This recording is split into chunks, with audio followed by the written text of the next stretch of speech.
We start by opening our public meeting. Tonight is April 9th, 2015. Welcome to the Conservation Commission. We're here in beautiful Ayer Town Hall. Please join me for a pledge of allegiance to our nation's flag. I pledge allegiance to the flag of the United States of America and to the republic for which it stands, one nation, under God, indivisible, with liberty and justice for all.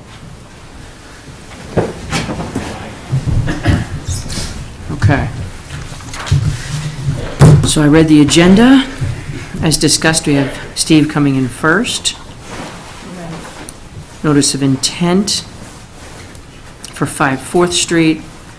That one we're just... I didn't see this one before. Which one? 735? Excuse me. Which one? Hello? Sorry to interrupt. Is there a meeting about the gas station? We're probably upstairs. Are the residents invited? Yes, it would be a public meeting. Right. To go into the great hall, immediately turn to the left, there's a little meeting room. Okay, thank you. Okay. Sorry. Which Yeah, one? amendment to the order of conditions for Pingree Hill. We discussed that at our last meeting, changes to condition 34, Yeah, and we decided we had to notice it, right. so I just didn't remember seeing it in that agenda that you had sent. it's because this is an amended agenda, because I forgot to put it in, but I got it in before the 48-hour threshold. To that effect. Perfect. Okay. And the Nemco Way, that had always been on this month, on today's docket, wasn't it? Right. And the Excuse me. 734 5 4th Street, you notice, is 5 minutes long, which is because they contacted us Monday to say, could they continue it to May? Okay. Town clerk said since it's been legally noticed, we should open it and then continue. We'll keep it on the agenda. Fair enough.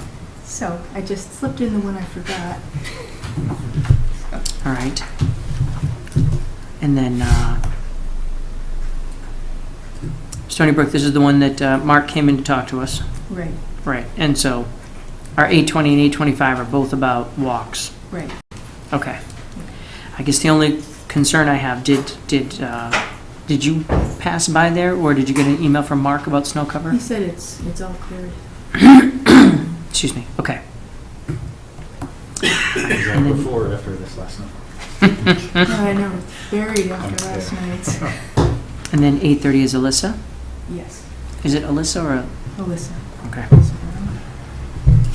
And then 9:30 is 2 minutes. I'm assuming they won't be here. Okay. Okay. All right. So, are there any changes to the agenda? I would probably add on a discussion, since we've had a few phone calls from Mass DEP concerning the issue of the order of conditions on the Anita's property, Okay. so, Why don't we do that for 9:40? okay.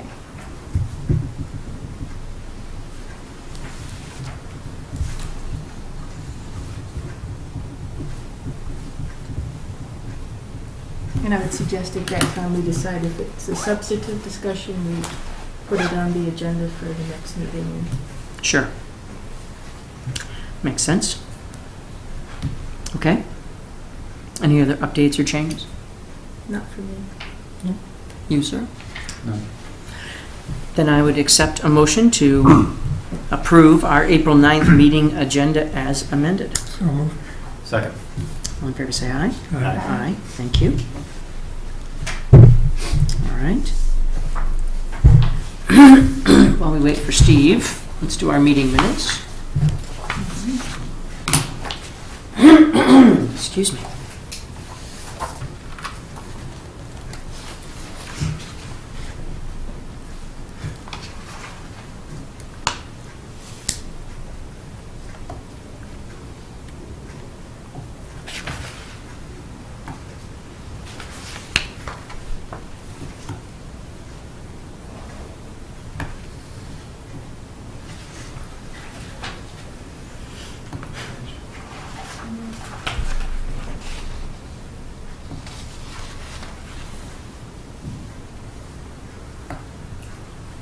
So is everyone aware, I signed the settlement agreement from JP from GPR and Malunko. Um, I did bring in a copy of JP's email if you want me to. Okay, I have your folder, your purple folder that had information in it. Oh, yes. Where do you have it? Oh, it's an awesome question. I assume it is on my desk. So, Where's your nowhere. desk? Yeah, so nowhere.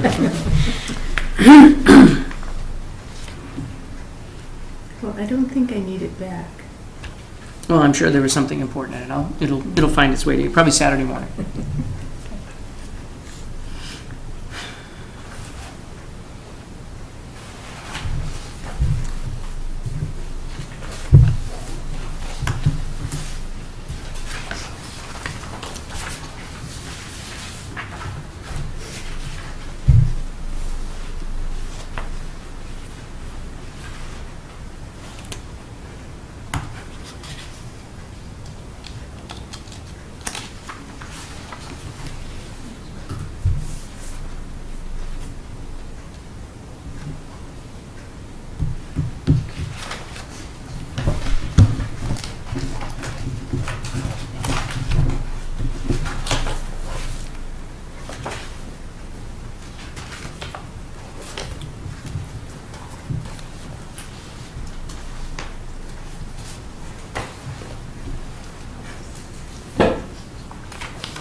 It's delightful how 15 minutes of aggravated, that's my picture, is reduced to TT asked that the picture of the owl in the brochure be credited to him. It's really downsized. 15 minutes? It had to have been 10. At a minimum, it was 10. There was a discussion about all the photos, and then, well, the photos that were done by me, and then it was just that owl photo. In fact, I'm not sure who did the other photos, but that owl photo. Yeah. I have no issues with the meeting minutes from 3:26. Nope. None for George, None. none for Takashi. I would accept a motion to approve the meeting minutes as delightfully written by Ms. Gugino.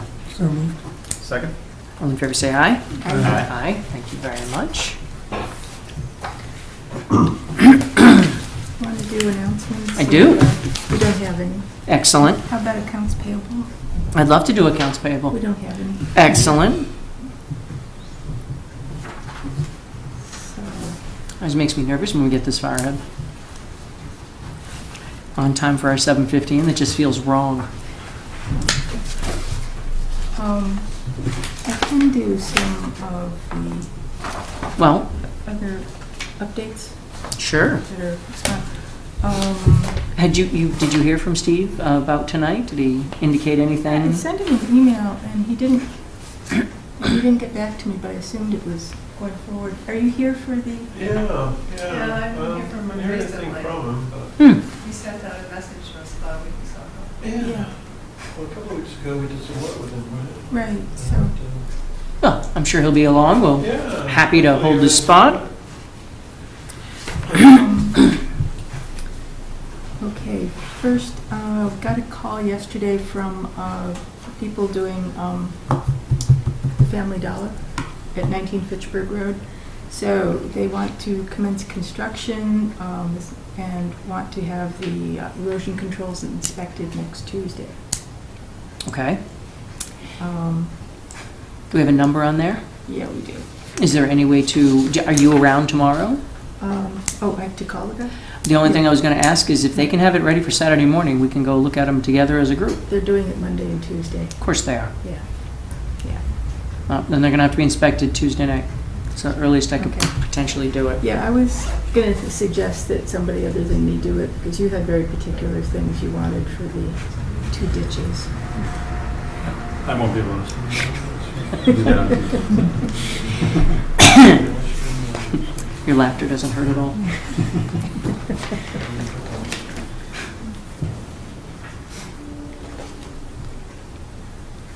Yeah, because we have our meeting on Monday night anyway. Oh, we do, right. Good point. All right, so,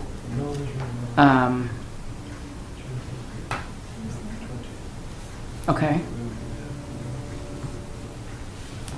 Now, do they have to be there for the inspection? They don't, but if I have any issues with what they've got out there, they won't be able to do it until I can come back out on potentially Thursday. Okay. So what my plan would be is to be at the Family Dollar. So as you can tell, it is just getting dark now at 7 o'clock. My anticipation is to be there on or before 7 p.m.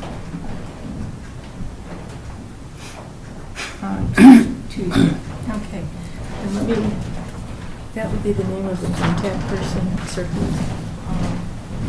All right, we put them in here. I'll try and get a cell phone number for him.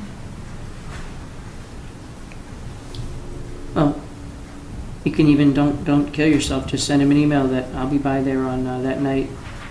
Okay. And besides, Project Super, this number looks like a cell phone number. 207 Yeah, the 490. 651. No, that 490 is an office number. Oh, okay. Wait, which one? And then under that, so Stephen Dumont has an office number and then, of all things, a fax number. Yeah. But Robert Morey has a 207 number that appears to be a cell phone number.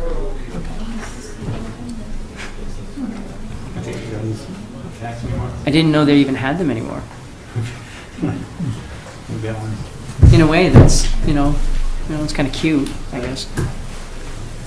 That's how we get all our work specials. Is it? Frightening in all aspects. Okay. All right, so I'm going to put Robert's name in here.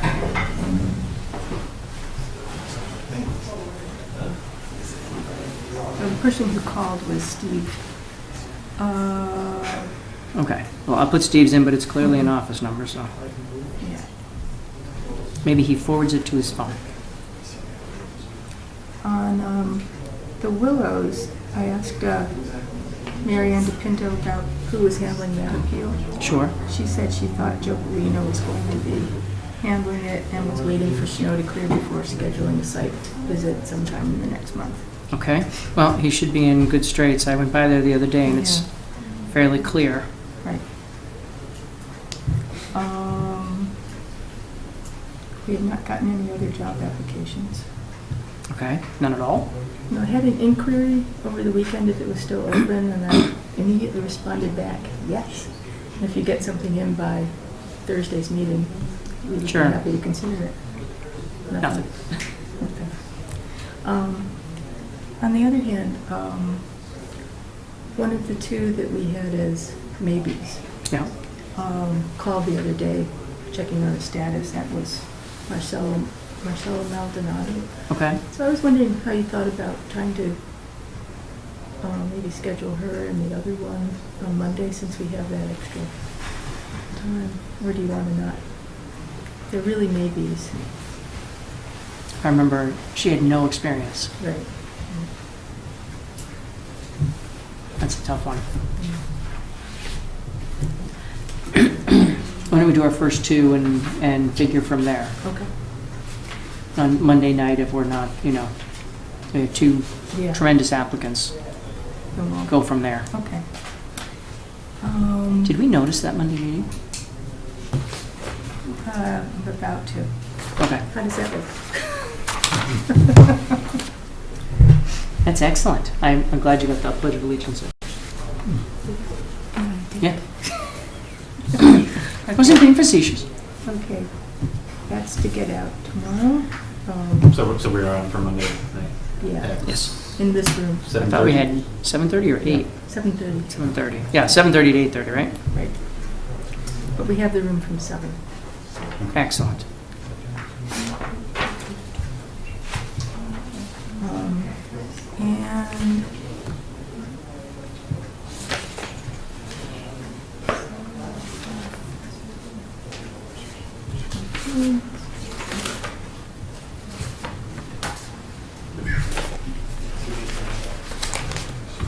And so basically everything else is listed or, Okay. yeah.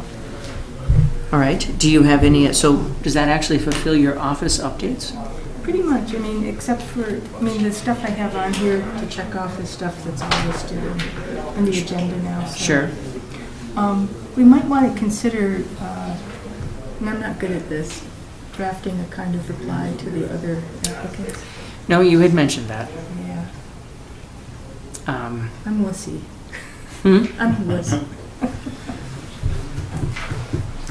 Well, why don't we discuss that at 8:30 on Monday? Okay, excellent. Because at that point, we will have heard 2 applicants. We'll have a feel for what we're thinking, and we Okay. can begin to process from there. Okay. Scuttlebutt, I have not heard this confirmed, is that Wendy's may not be doing the tear down and rebuild. Hmm. But then again, somebody else thinks they might be, so. We have not heard from them in terms of a notice of intent, so. Why would they not do it? Money, I guess. so, Interesting. yeah. Okay. Okay, so, hey, that's, otherwise, That's the office. we're still filling time. I have rearranged a little bit in the file cabinets to make more room.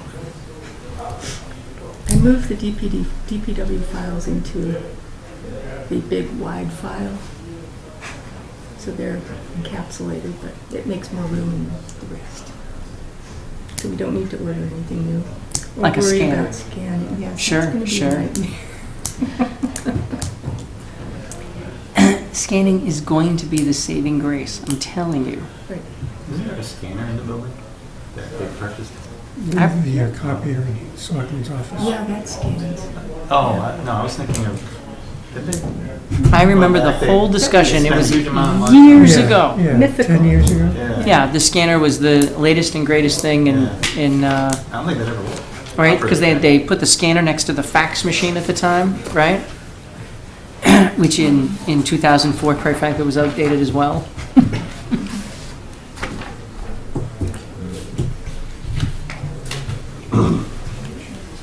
So, All right, I'm not sure what happened with Steve Smith, I'm not sure either. especially since he did notify other people about it, Right. so, Well, I hope he, it's okay. yeah, just got waylaid. All right, so, any CPC comments? No, Okay, we, yeah, no, we don't have anything. all right. George Greenway? Takashi Open Space? That's me. I know, but he has the inside Oh, scoop. I yeah, have no scoop. No scoop? that's true. His inside scoop I'll defer to. All right. I haven't heard anything from anyone on Pond and Dam at all. So, Well, we're just looking through things, aren't we? all right. Discussion on, follow-up on Pingree Hill violations? Sure, we can certainly do that. Nothing? Nothing? Nothing new. Check. Takashi, do you have any member updates? The only update I have is that I'll be attending the UMass Keystone training. That's right. Next week. That's pretty exciting. That's that weekend. Yes. That's pretty great. That's Nothing not, wrong there. that's not the pipeline, right? No, it's a Specifically not the pipeline. yes, forest land management training off of the UMass Amherst. It's a program about what you would do to manage a piece of land from, it doesn't do any farming at all, it's just No, forestry. it's primarily forest land. Pretty exciting stuff. It's 2 days. Chainsaw juggling. Chainsaw- Yeah, exactly. On day 2. Please. Stop carving. Wait, I think the 2 are related. Um, We are sort of waiting for Steve Mulaney, who's upstairs finishing up at the planning board meeting. I see. Well, I noticed that we have him down on here for 7:55, so I'm sure he'll, or 35, he'll have plenty of time. Yeah. All right, so Takashi has an update. George, any updates for you? No. You sure? Yep. Excellent. Jess, any updates for you? No, All right. other than the vision of ring-necked ducks on Sandy Pond this morning. Ring-necked ducks. There, Steve! We held and held and held. Hey, Steve. So you bring neck ducks on Sandy Pond? Ring-necked Okay. ducks. Steve, we can still do 15 minutes. I think the folks for the 7:30 hearing are still, I think they actually just walked out the door. But we had you on for 7:15. Oh, I thought it was 7:30. Oops. Sorry. That's all right.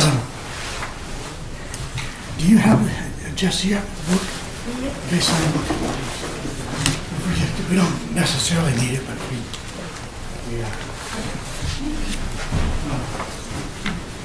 okay.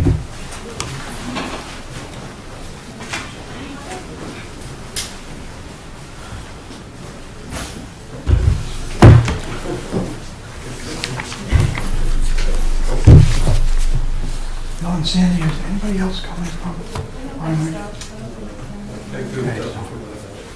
Because otherwise, I'd take that second. Well, hello, everybody. Good evening. Good to see you all again. So we have two subjects.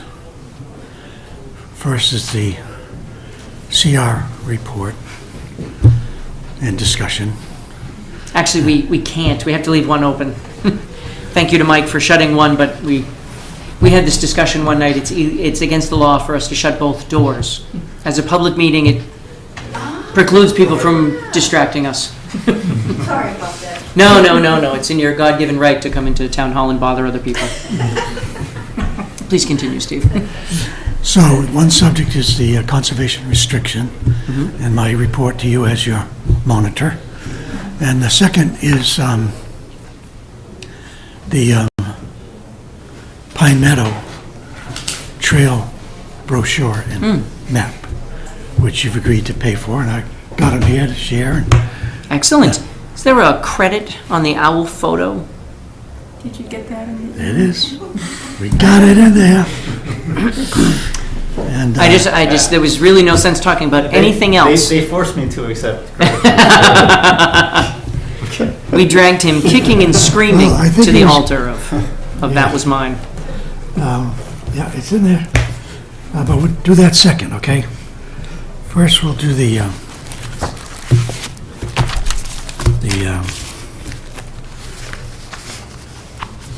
conservation restriction.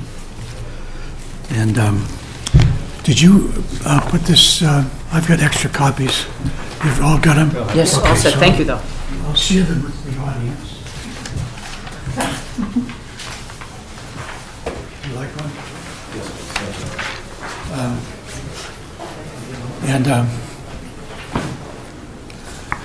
So this year is a little different in that it's the 5th year anniversary of the baseline. And according to the, the book that we go by, the Audubon and Association of Conservation Commissions, Yep. they did the book that we follow. Every 5 years, you're supposed to update the photos, the baseline photos. Do a formal replication of every single photo My. with compass, and directional and labeling and all that. So that was the job. It's a little bigger job this year, and I'll just go slowly through this and just pick up any place you want to ask any questions. I introduced myself as usual, and this is the 5-year anniversary of the baseline, and we are updating all photos per guidelines.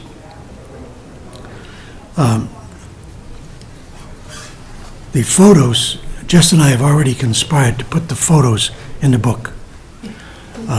beginning. So there's a new section in there for the updated, and they're really boring, you know? But the good news is, they're boring. Which means a conservation restriction and the conditions of it are supposed to stay the same, except what Mother Nature wants to do. And,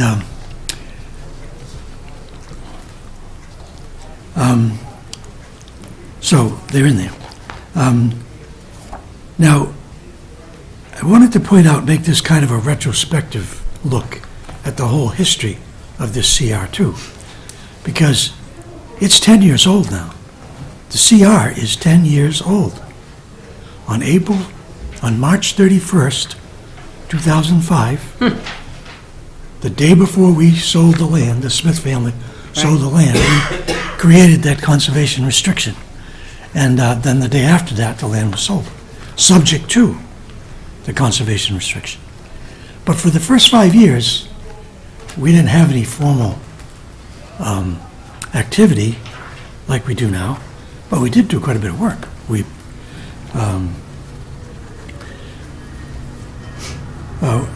The activity on the land was consistent with the terms and intent of the CR.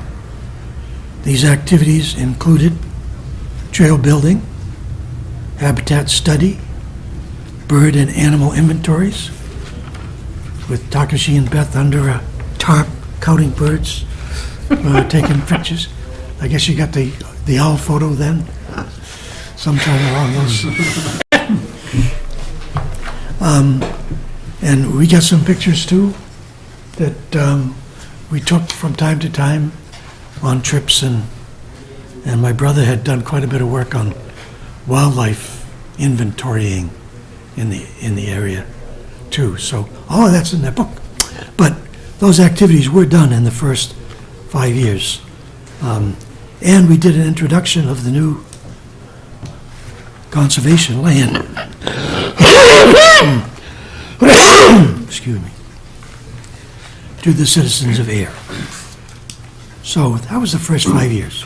Then, in May of 2010, we produced a baseline study. And we made a formal, you designated me formally as the CR monitor, and I made a relationship with the Autumn Ridge Board and residents, whereby we work together every year to monitor the CR. So another 5 years have now passed, and the annual monitoring reporting has been done each year. Reports have been submitted. A short summary of the changes over the 5 years.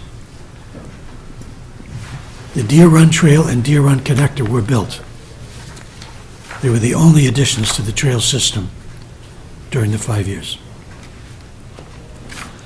The Rock Meadow Beaver Dam was breached, emptying the pond and doing significant downstream damage. After 1 year, the beavers rebuilt the dam and refilled Rock Meadow Pond. Well, I might stop there just for a second. Justin, you and I didn't discuss this, and I just totally forgot.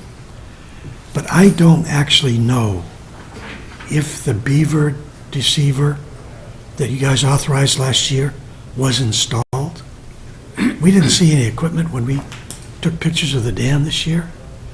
But, on Rock Meadow Dam, we were going to lower the level of the pond, and it really didn't pick up any buzz or any observations. I can go down there and take a look now that That's nice out. We can make it an action item. I know there's one at Long Meadow Pond Right. that he installed. Which is working splendidly, by the way.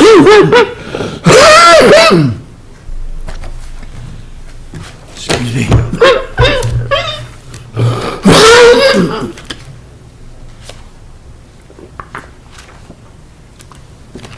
It's very dry in here. Don't feel bad. We've been Well, all sniffling getting over- away. I'm getting over bronchitis too, so Oh, sorry to hear that. I'm still suffering. we can make that an action item out of tonight, you and I. Yeah. And if it was installed, I'll do an addendum to this report. Well, we can go on Saturday morning. It looks like we're going to have some walks on Saturday morning. We pop right over after. We noticed that in our observation, that the pond level in January was down, but that could have just been the seasonal, reduction in level. There's not enough water coming in to keep the pond up. I don't know. We had Didn't we an awful lot of snow. pay him? But in January, Pretty positive we did. it was prior to all that snow. We did all our picture taking before the big blizzard, which was January 26th or something like that. Then the snow came. But, hi. I think we're doing the Autumn Ridge. And I think you got a thing here. So there'll be a follow-up on that. We did have squatters that built fires, and one forest fire burned about 2 acres of Autumn Ridge farm land. The forest has now returned to normal health, and we've taken action with David Elides, where the squatters actually set up camp on his land. We've taken action with him to erect signs, destroy the camp, contact the police. We actually did talk to some young people who we think were the second generation of squatters, not the fire builders. But what's it been, 2 years since we've noticed any activity? It'd be 2 years. The great blue herons left Rock Meadow Pond. They were there, they came in the first 5 years with the beaver pond and the nice dead trees to nest in, but they left. Things evolve. They just left. The osprey took over the heron nest in the middle of the pond, The ospreys, yeah, they rebuilt twice. and then the wind blew that tree down. Yeah, they stayed. The ospreys were stubborn, but now they're gone too. We didn't see them last year. It's too bad. A nice red-tailed hawks has been a constant resident and still is there. So, did you ever notice, Takashi, whether that red-tailed hawk had a mate and laid eggs and generated young? I never saw two at one time, so I don't know. I know that there was a nest somewhere in trees, but I Yeah. can't confirm that. That's a question I had as I was writing this. We always see the one. And you'd think there would be nesting and breeding and, eggs and babies. But, anybody see it? No.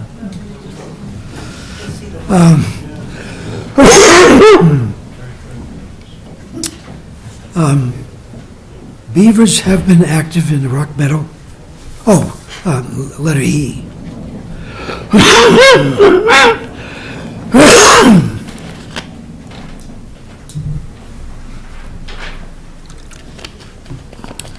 Letter E. The one pictures that is very different is at the baseline study time, that big loam pile was there, and it's gone. A nice flat hayfield now. So. Letter F. Beavers have been active in Rock Meadow Pond, restoring the dam after the big breach. The lower dam, however, was not rebuilt, the one that's down near the big trail junction. There was a little bit of a beginning, then they just quit.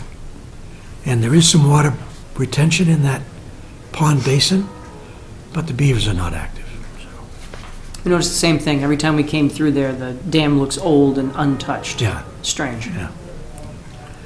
Smith Pond has seen increasing beaver presence, and now it looks permanent.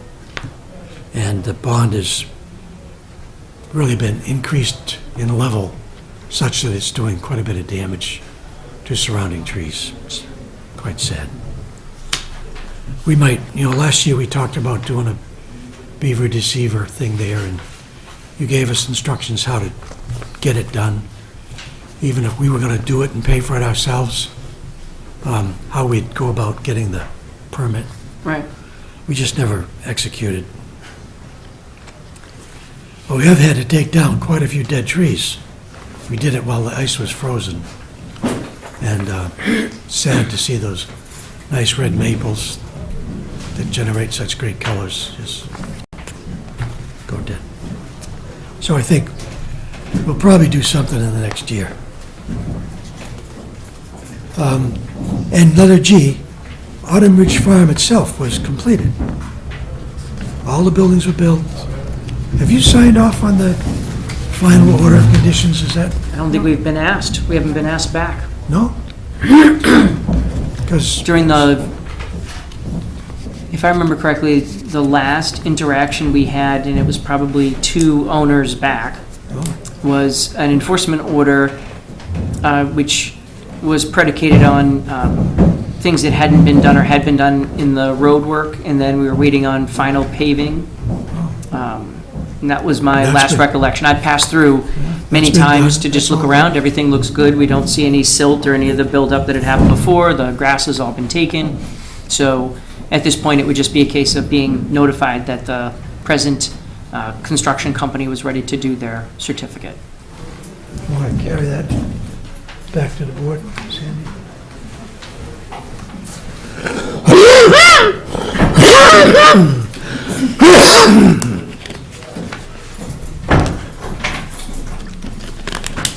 Okay, moving on. This year, on January 10 and 17, plus March 6 and 7, we conducted the field work to update all 48 baseline photos, and we had Autumn Ridge Farm board members and residents who assisted with the work. Quickly, no squatters or fire builders were noted. Our signs were still up. The Upper Beaver Dam, which backs up Rock Meadow Pond, appears to be in good shape. Smith Pond, the beavers are not so welcome, but they are very active. The osprey pair has left. Great blue herons have been absent again. Occasional flyover from some other residential point, but not living. A hunter's blind has been constructed on moorland adjacent to Autumn Ridge Farm land and on the eastern shore of Rock Meadow Pond. Shooting from this site is potentially hazardous to hikers on the western side of Porcupine Hill.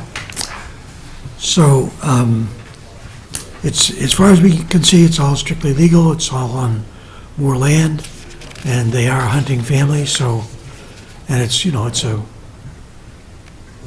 duck blind kind of thing. But I might get, I think it's Todd Moore that's doing that more than Calvin, and I think I might invite him for a walk and walk him on the trails of Autumn Ridge and point at that duck blind across the water and just make sure he knows what's on the other side. We haven't had any observed trouble.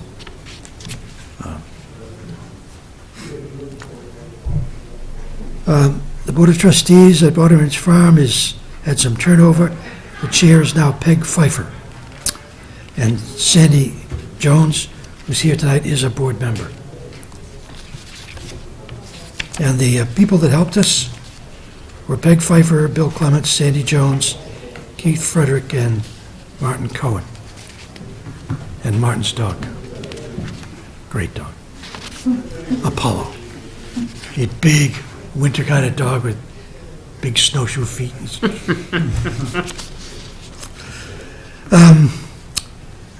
Trail work on the Autumn Ridge Trails is done by a resident crew. Sandy is the leader of the Autumn Ridge Farm volunteer effort, and I advise them.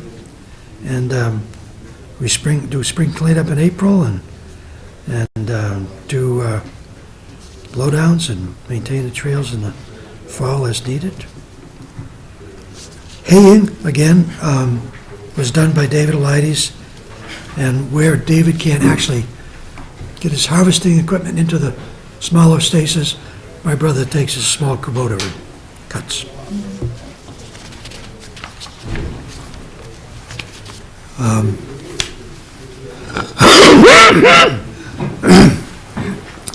No motorcycle tracks were noted in 2014. And Autumn Ridge Farm development is pretty much done. There were draining upgrades and finished paving. Okay, so that's the report. And the book is updated. Steve, thank you very much to yourself and the members of Autumn Ridge Farm who were able to get out and do this. The pictures are very interesting, certainly to see such minor changes, which is Yeah, really the best part, right? yeah, more brush. More is brush. usually the only change. Some trees down that weren't down before, but that's normal forest activity. And we'll swing by on Saturday morning to take a look for the beaver deceiver. Yeah, Did you ever go out to see if he had done that out there? When we were just talking about it earlier, none of us had gone back out there, so, okay. yeah, so just let me know and we'll document it somehow, an addendum or something. Okay. All right. Now, there are 3 of those books. The original pictures reside here with the Conservation Commission office. Then the Autumn Ridge Farm Board of Trustees has a book, and I have a book. So I made color copies for them and for me. Excellent. And I'm submitting the receipt for that tonight as well. It's only $19.89. But it does help very much to have those in the other 2 books because they become our reference for Certainly. working. And so I will give that to you. And we have 1 action item, 2 action items. The beaver deceiver checkup that you doing, and then Jess and I will do the documentation for the book. Of course, you may want to do other documentation, but, okay. I think that does it on the, how have you, let me just ask, I guess your thank you and good comment was indicative that you're happy with the monitoring and the CR operation. You certainly are. You certainly are. Greatly appreciate it. You know, we have several CRs in town. We don't hear on others in any way, shape, or form. So this is always welcome, and it's great to see that the land is being monitored the way that it is. So, And it's also, to me anyway, pleasing that we've been able to accomplish opening the land for public use, at least most of it. certainly. And we've dealt with some issues because of that, but we've dealt with them. You know, we've stuck with it. So, I'm happy with the work that we do on it, and I'm happy to continue until I get more problems. I seem to have one problem after another. Okay, now I'm shifting gears to the reprint of the trail maps. With the appropriate accreditation, right? I hope you used a really big font. Actually Okay, says it so on the here, front. pass these around. It says, look on the other page.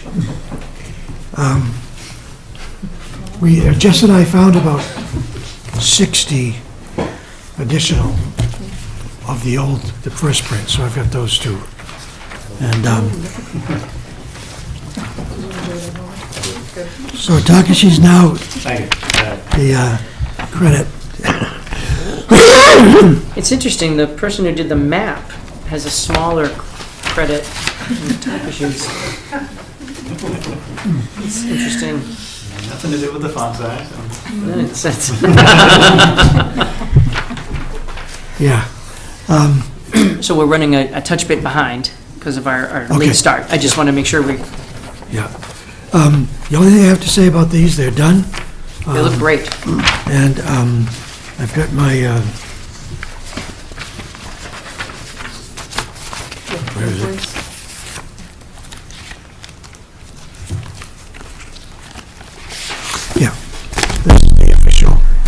submission. It's $290. I do need the tax ID number of the town. They didn't charge me tax based on my word, but they want to have that. I'm sure that won't be a problem. And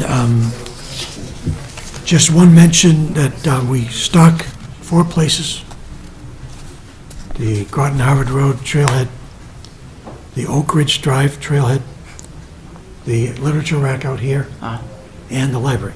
Figured. The most brochures are taken from the Oak Ridge Drive trailhead, Really? believe it or not. That surprised me. More than than Groton Harvard Road. Even with that small parking area and whatever.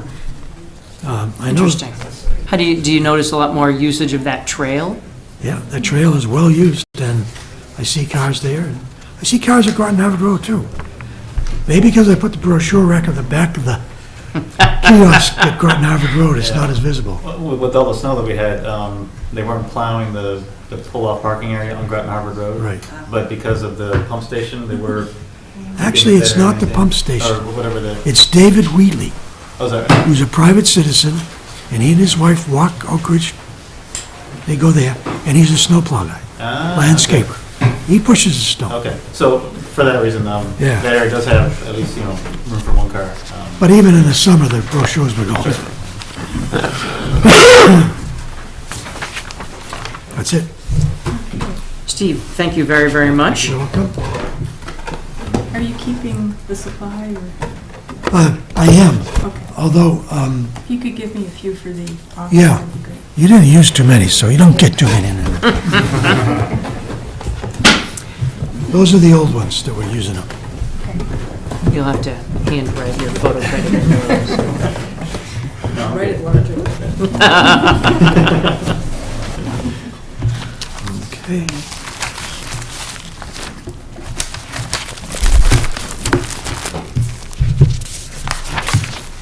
Steve, thank you very much, and we'll be in touch come next week about the visit on Saturday morning. Okay, good. Good luck with your bronchitis. I'll go out with you, but I'm gonna be elsewhere. Get some chainsaw work and what's what you do. Well, good luck with that. Yeah, thank you.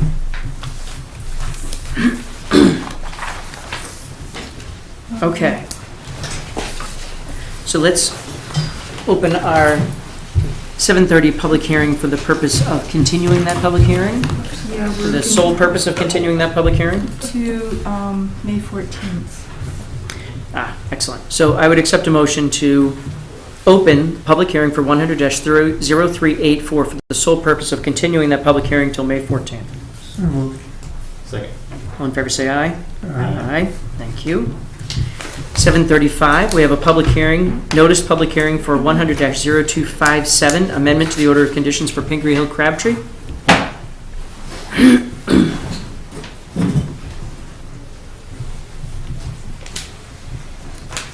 Good evening, Mr. Mulaney. Good evening, Mr. Chairman. Um, Members of the Commission.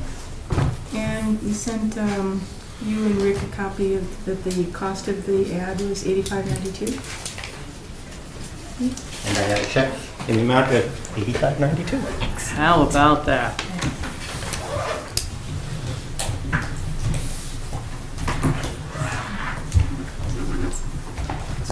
Doesn't work.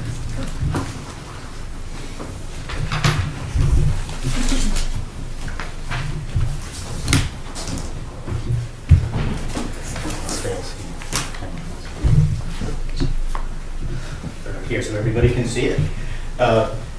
This order of conditions was first issued by the Conservation Commission in 2005, just about 10 years ago, for the construction of the county relocated Snake Hill Road in the vicinity of Littleton Road. Littleton Road, Route 2A, 110 is along the bottom of the sheet.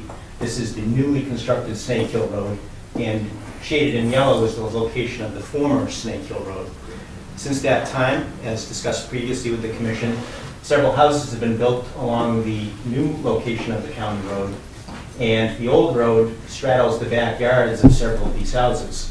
The order of conditions, as it was written in 2005, called for easements to be reserved along the new location of the road and the old location of the road for walking and hiking. And the reason for the hearing tonight is to ask the commission to modify condition 34 to remove the requirement that an easement be reserved along the old location of the road, because we feel that the property owners who now have houses along the road probably would not particularly like people walking through their backyard, and we don't believe that the old road would be used by hikers anyway, because the new road is in very close proximity and has sidewalks on both sides of the road. That, in a nutshell, is why we're here tonight. Excellent. Jess, do you have any questions for Steve on this? No, just to confirm the change in wording. Oh, one, and two, you were going to research, I emailed you a draft, okay. and I brought out a hard copy of it tonight. When did you email it? The day after your last meeting, so just about 2 weeks Okay. ago. Oops. Oh, yeah. But did you, So what it is it's, So- the commission needs to issue an amended order of conditions. And so I researched it with DEP.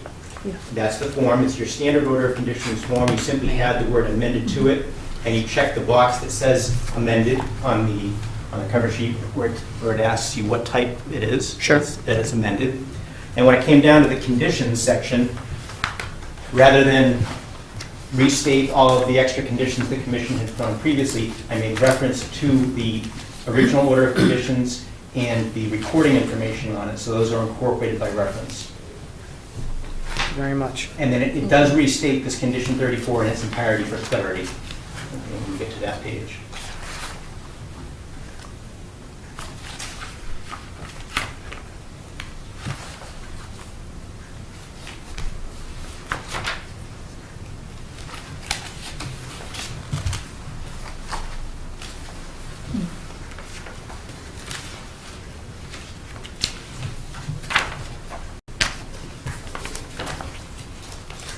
Miss 34? yeah, that's in the, I think what I pulled I off when you, think it shows up in bold print when you get to it. There it is, right there. Gotcha. Thank you.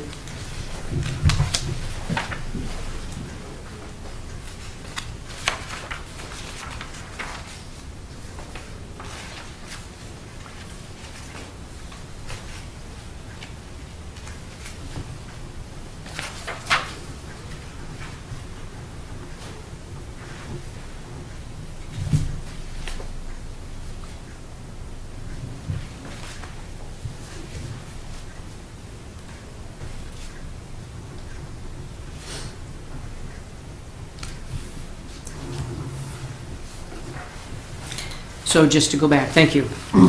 So just to go back for those who were not involved in our last meeting where we had a discussion about this.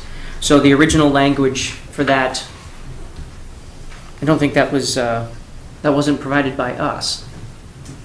It was the previous, whoever was on the Conservation Commission at that time produced that language. Right. Different chair at that time. And the question at the time was reserving the ability for folks to have walking trails in an area that might otherwise not be accessible.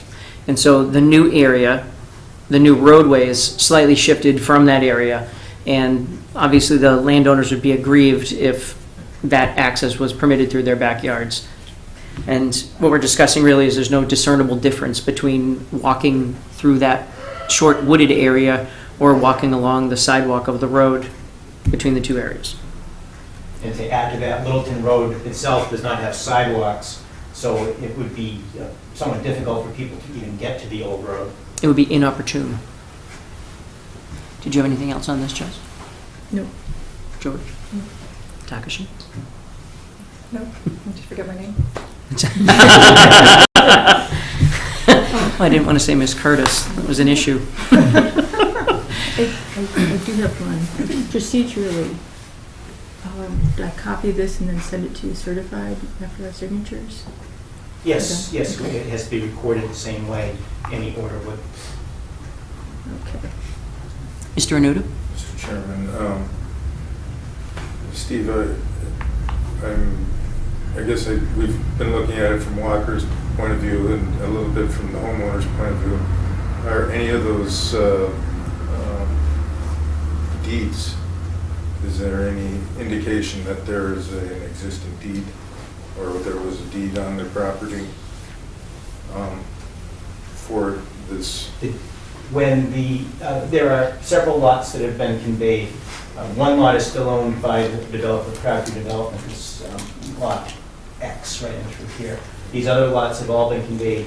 The attorneys for both buyer and seller did not reserve the easement for the old road when they conveyed. So such that if condition 34 were to be implemented now, the attorney for the developer, Paul Alphen with Crabtree Development, has been speaking with Catherine Klein, who is the attorney from Copeland and Page, the town council, and they had determined that in order to implement condition 34, the town would have to order a taking of the easement from these property owners. Thank you, Mike. Thanks. Is there anyone else with an interest in this matter? Okay. So at this point, if there's no further comment, I would entertain a motion to approve this amended order of conditions. So moved. Second. Is there any further discussion? All in favor, say aye. Aye. Thank you, Mr. Mulaney. Thank you for your time tonight.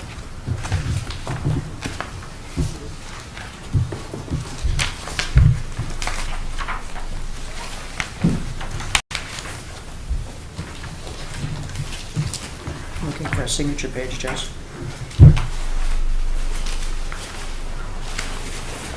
Hey, Steve, you didn't have a signature page on this version, did you? The very last, and I think that the appeal page is probably the very last, just before it could be signature page. Oh, I thought so. No, it's a couple before. That's A why couple I went before. right to the back. Yeah. Had to start from the front. Yeah, it doesn't have your names on it. No, that's quite all right. Thank you.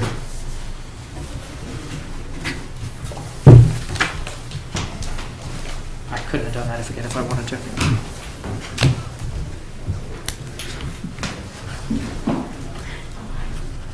All right, with that being the last action, you have the check, Yes. so we can issue.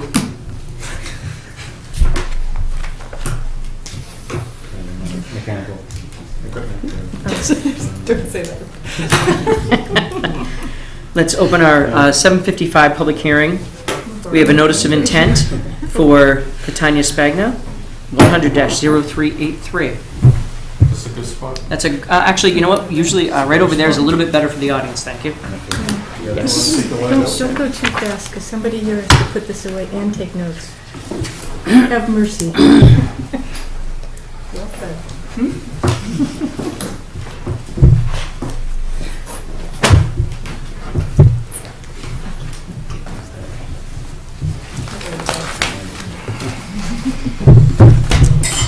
My name is Paul Hutnack. I'm with Andrews Survey and Engineering. Paul, for the purposes of this application, can you spell your last name for Jess? Yep. On a card will do it. Card, green cards, and a check. How about Does that? that work?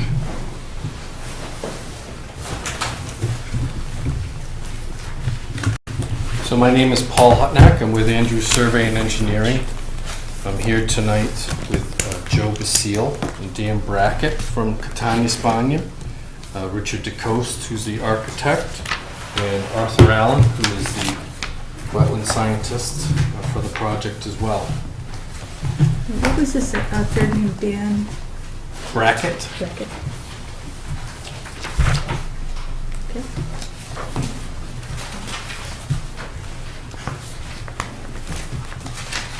So, as an overview for the project, Westford Road, right here, which Nemco Way comes off of. This is the existing Catania Spagna facility. The property owner is JAR Realty, so that's why they're listed on the application, or corporation, I'm sorry. This is the existing facility here, with, as you can see, an existing driveway area. And from an environmental standpoint, we have the beginning of what is a very large wetland system heading this way which abuts the site. We have a pond area that is on the site as well, so those create a buffer zone. This pond currently is used for stormwater from the site. It also has flow that comes under Westford Road, flows down through, goes into the pond, and the pond is actually connected through a pipe to the large wetland system. The other stormwater facility on the site is right here as well, which receives water from the drainage system right here. That goes into here. What we're proposing to do is to expand the rail system. This is the existing rail line right here. It's a large loop. Basically, it goes all the way around. It's used for Catania-Spagna and for Cargill over here. Currently, there are 2 sidings on the Catania-Spagna land. They've recently purchased a portion of land from Cargill, and what they're proposing to do is to increase from 2 rail spurs to 4 rail spurs. And as part of that project, they are proposing to put an addition onto the building that will cover those rail spurs. It will also house a tank farm along the existing, essentially where the existing building line is right now. That will allow them to obviously operate inside. The rail cars will no longer be sitting outside. They'll be sitting inside a building. These are what Catania receives are food grade oils, olive, vegetable, oils like that. They're no petroleum. When I say oil, there's no petroleum products. It's all food grade products. So we're proposing to add those spurs and to add the addition to the existing building. As a point of reference, the DPW is currently looking to expand and redo a pump station that is located on this property as well, which is right here, which ties into some of the utilities that we have on the property. Currently, there are sewer and water that come through an easement right here. You can see the outline of it. And actually, some of it goes under the building. So what we're proposing to do is to take the sewer out around the new building, so it won't go under this building or the new building, and tie it in to the pump station. This is all the gravity part, and then this is where it becomes a pump station. We'll also take the water lines around the new building as well. In terms of stormwater, we are not generating any new impervious surfaces that are pavement or anything that's going to generate any TSS removal necessity. This is the only proposed area on this site is roof, which will be clean runoff. So what we're proposing to do, there's limited, as you can see, there's limited areas. Although it's a large area, the areas that we have to work with are fairly limited. So what we're proposing to do is to allow for this roof runoff from the new building. The current building discharges to this pond right here. We're proposing to take the new building, the roof drainage system, under this mainline track here, and to bring it down near this large wetland system to and I'll zoom in on this in a second, to basically a large settling area, which will promote some infiltration in a lot of low flow storms. But then what will happen is that we'll have a large level spreading area that will allow this water to go down into this very large wetland system, which will allow for it basically to infiltrate within that large system with no potential for any flooding impacts or anything like that. Really what you're going to be doing is having clean water go into that wetland system. So I will zoom in on that right now. So again, we have the existing building, And here is our proposed building, right here. And here are our rail sidings. You have 1, 2, 3, 4. They come in off of here. This is the pond on our site. There is a flagged bordering vegetated wetland that borders on it. And then we're showing the 25-foot offset and the 100-foot buffer zone from that wetland. This is the wetland of the large wetland system with its 25-foot offset and buffer zone. So in terms of the building itself and the sidings, as you can see, there's really not a lot of that's in the buffer zone.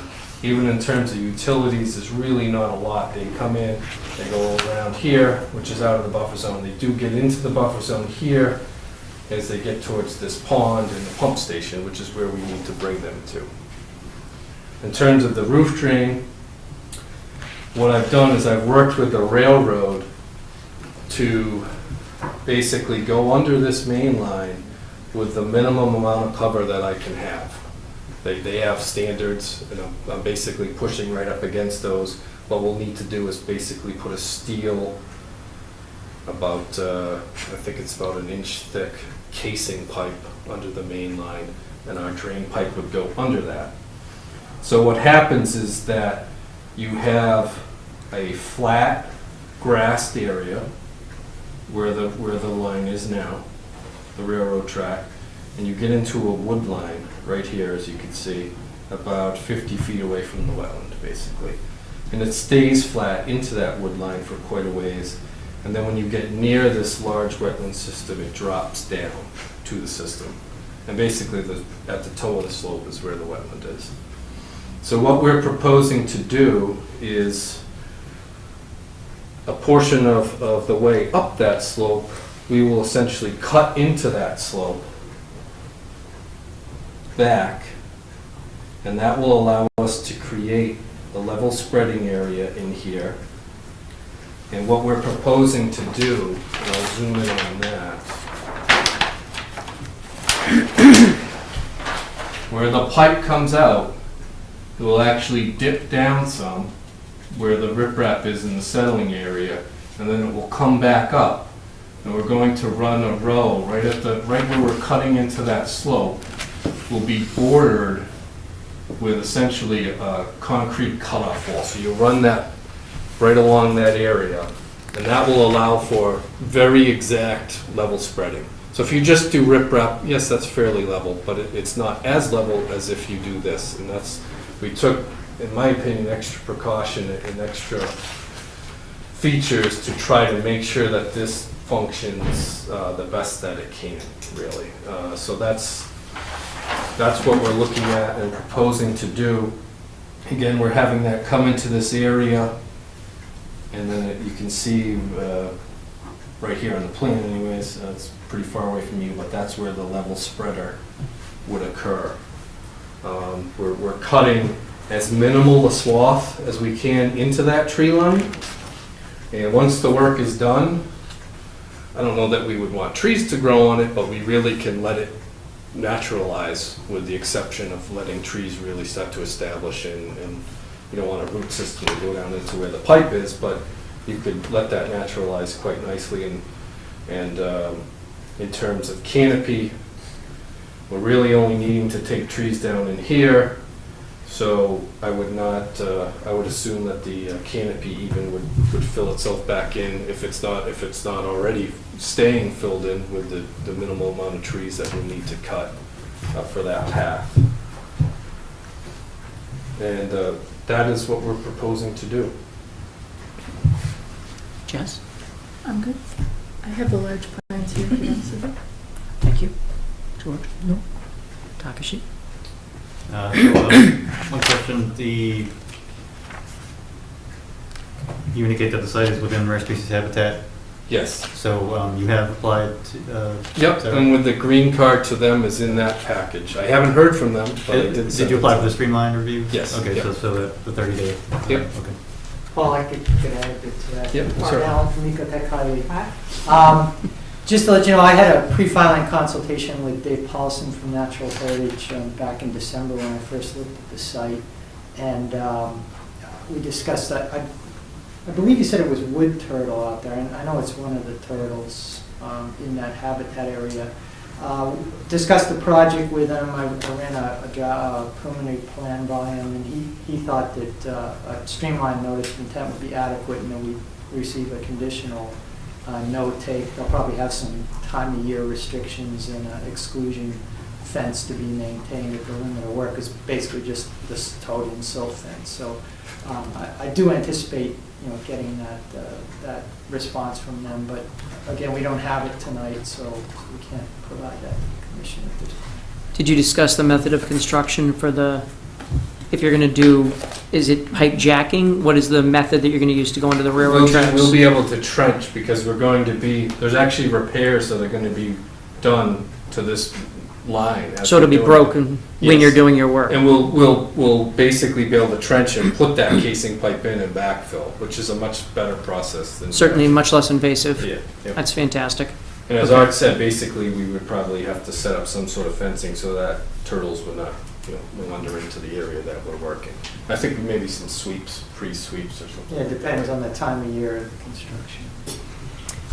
If we went through in a normal process, when were you planning to start construction? Do we have, where's Joe going, Joe? Do we have a timeline on that yet? Is it this fall, or is it? I'd probably say late summer. Okay. But what we need to do is to get these things approved, and then we need to go through a bid process, and we need to go through a rail bid process as well. So there's lead time for us. My only question was regard to turtle mating. Oh, sure. Season. Yeah, not the spring. Right, you'd obviously be, so it would be difficult to try and get that to happen immediately. I just want to make sure we're on the same page. Yep. So that would be one of the connections to anything from natural heritage, I'm sure. And the other would be, we've had this happen, it's not all the way through November, was it October? On previous projects? October or mid-November, depends on. That was a pretty typical requirement on their part on previous projects that we'd worked on, Was what? that they maintained the turtle habitat through the end of October The active season for turtles. for the turtles. So you may be constrained from their part as far as how close you can get to the water until a certain time of the year, or limited in the method of your excavation. Okay. So just something to keep in mind, Sure. only because we've had it before us in the past. Sure. So. Sure. Okay, so Takashi, did you have any other questions, sir? Ms. Curtis? So we discussed the runoff. I saw in the photograph that you had roof units, HVAC. Are there any other units planned for the rooftop? Just in regard to the fact that if roof runoff is going to be going directly into the wetland, makes perfect sense. No, these are not. This will be a pitched roof. Okay. At least that's what we're planning right now. So we wouldn't anticipate any units on it. Okay. So it would No, be I'm main just- clean water. Sure. Just wanted to inquire. And then drainage comes down, is it on just one point? Do you have a design We for the would have a drainage roof system? leader system that would come together and just cross at that one. Just that one corner? Yeah, on purpose, so that we limit our disturbance Certainly. of not only the buffer zone but the rail as well. Okay. Could you please turn to the page that shows your intention for erosion control? So we would have this darker dashed line would be the erosion control right there. And what I propose would be a straw wattle backed by silt fence. Okay. What is for the building foundation? Is it poured concrete? Is it pier? We would have, I think, both. I think we would have a foundation around the outside and we would have piers on the interior. Is that correct? Yes. Okay. So it's obviously a little bit unique in the fact with the rails in between it, but that's what we're. No, that makes sense. I'm just wondering. Do you have a place, so based on what we're seeing on the plan, you're going to have some pretty significant soils to place. What's the plan for soil placement during process? Oh, when When you're doing your excavation in in there, right? Well, we have a working relationship with our neighbor here, Mhm. and I would feel that we could stockpile, certainly in an area outside of the buffer zone, Yep. and we would be happy with a condition for that. But I would feel like we could easily stockpile well over here, which is well away from the wetland. Whose Better to think about property it is that? first. Whose property is that? Cargill? Ardent Mills.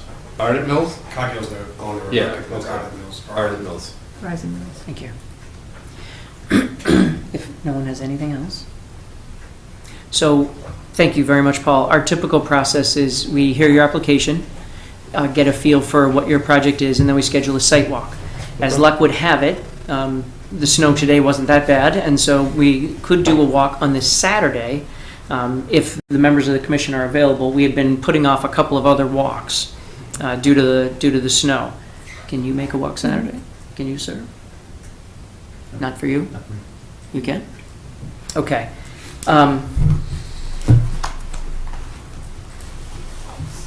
If we were to do a walk on Saturday, what I personally would want to see is I'd want to see the area where you're intending to cut and go down to the water. I'd like to see that stake just through the center line so we could get an understanding of what it looked like. And I'd like you to identify off to the right, staking where you might think you would plan to put the soil pile, or just have an idea of where you'd like to put the soil pile, because we would want to see it on the plans at some point. So you would want to see like basically like here. Just a and couple of here. stakes to, yes, so that we So could that identify line. where that path was going to be. Okay. And then perhaps in this area. even if you just identify for us where that's going to be so that we can Okay. take a look at the upland condition and the grade down to the wetland, so we can Okay. better understand what your plan is. I think we can do that. If you could then just put a stake or two, one for that corner of where the addition is going to be. Right here. Actually, Right here. I was going to say, no, Well, yeah, keep we going have- down. That's basically, it's right off the existing building. Nope, that one I understand. Keep going to your right there. Okay. If you were able to put a stake there and then one at the other end, we'd be able to visualize the extent, yes, thank you, Sure. the extent of the excavation and the work that you were going to do at the building. Yeah, I can do that. I will tell you that I can't have a survey crew go there tomorrow, but I can tell you that I'm quite confident in my abilities to take a tape measure and flag those areas. I'm going to trust you. Okay. All right, did I miss anything that you might want to see represented?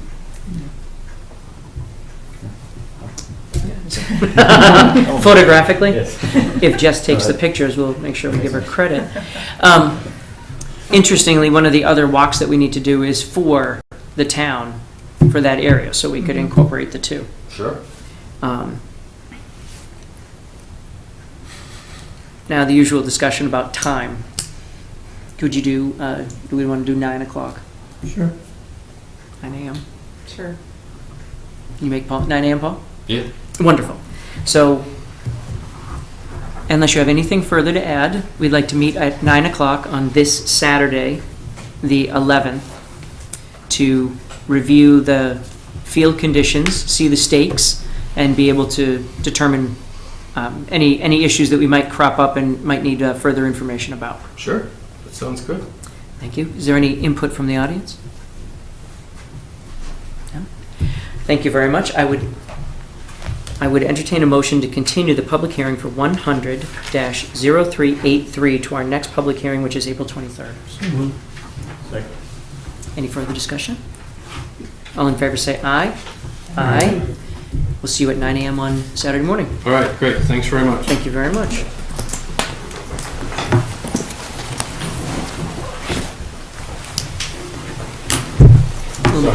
We'll miss you. Now, are you... I will be starting my walks at 8, so. Where are you? don't- Oh. So I didn't know if you were taking the day off because it's my dad's birthday. Yeah, but I did take the whole walks. It was brief but exciting. Wow. Might be on Saturday. So what you're officially saying is you've sold out. Awesome. Good for you. Only, ours are scheduled though, so for the Saturday before the second Tuesday.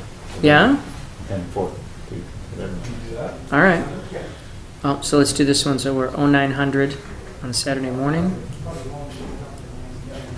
And we'll go from this walk right over to, unfortunately, you're going to miss the next one. So let's reopen our public hearing for 100-0382, which is for the notice of intent for Ayer DPW Stony Brook Pump Station. Did you have a chance to talk to or hear from Mr. Wetzel? He indicated the stuff was gone. Snow was gone. Excellent. Did you also see in your packets that they did receive a will not adversely affect the I did see area response from NGSP? Interesting. If they got that response, then it'd be interesting to see what our response is for the project, which is contiguous. Okay. So Do we need Mark Wetzel at this walk? I don't know that we do. I just didn't know if he might want to be present. We did talk to him about having stakes so that we could understand the layout of his project. If you have a chance to let him know tomorrow that we will be there on Saturday, and if he could just make sure to place those stakes as discussed the first time around, that would be spiffy.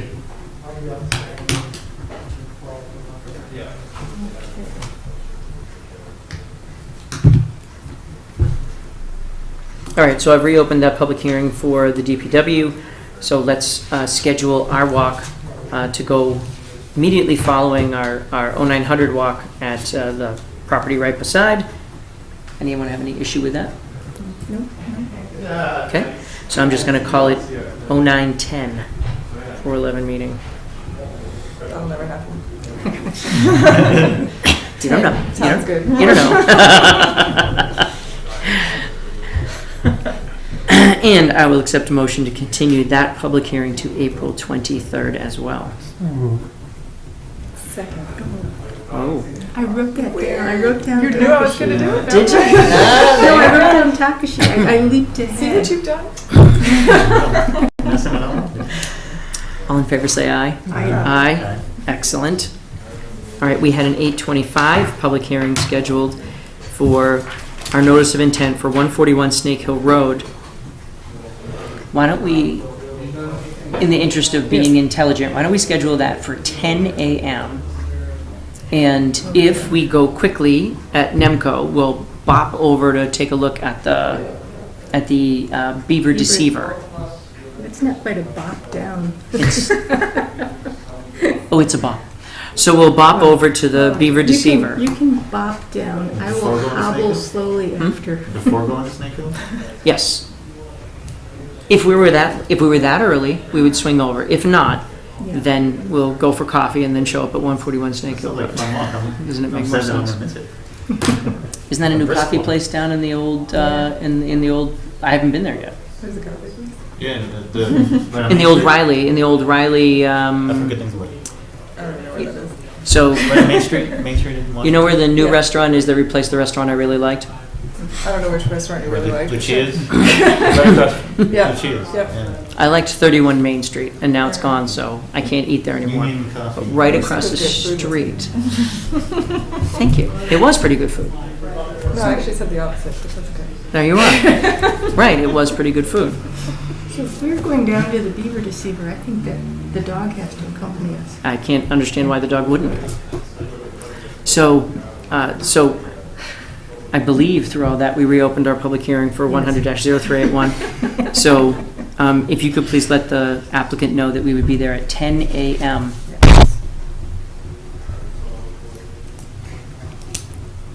And I don't see any reason for them to supply donuts.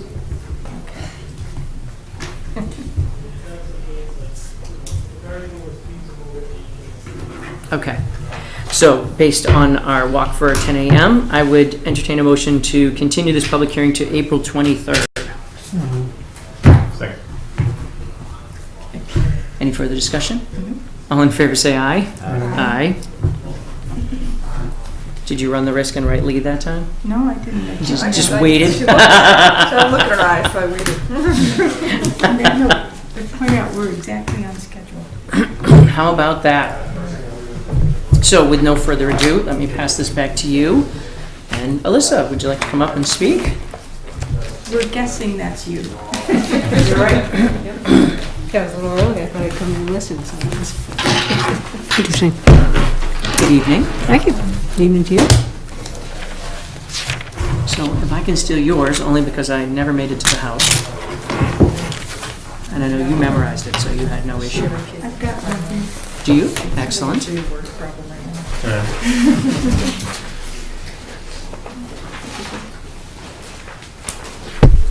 you.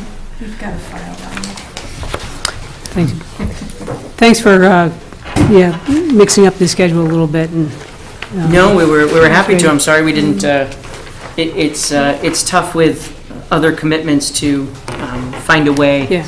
And you had a meeting last time with Concord. The town meeting is, early this year, because we built a new high school, and they're moving all the kids on April vacation week, so we're scheduling town meeting early to use the old auditorium, and then the next week, they're gonna move Well, that's kind of all the.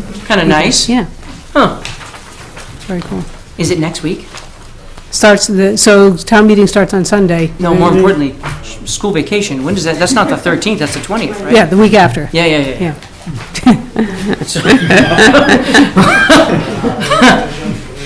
You have no idea.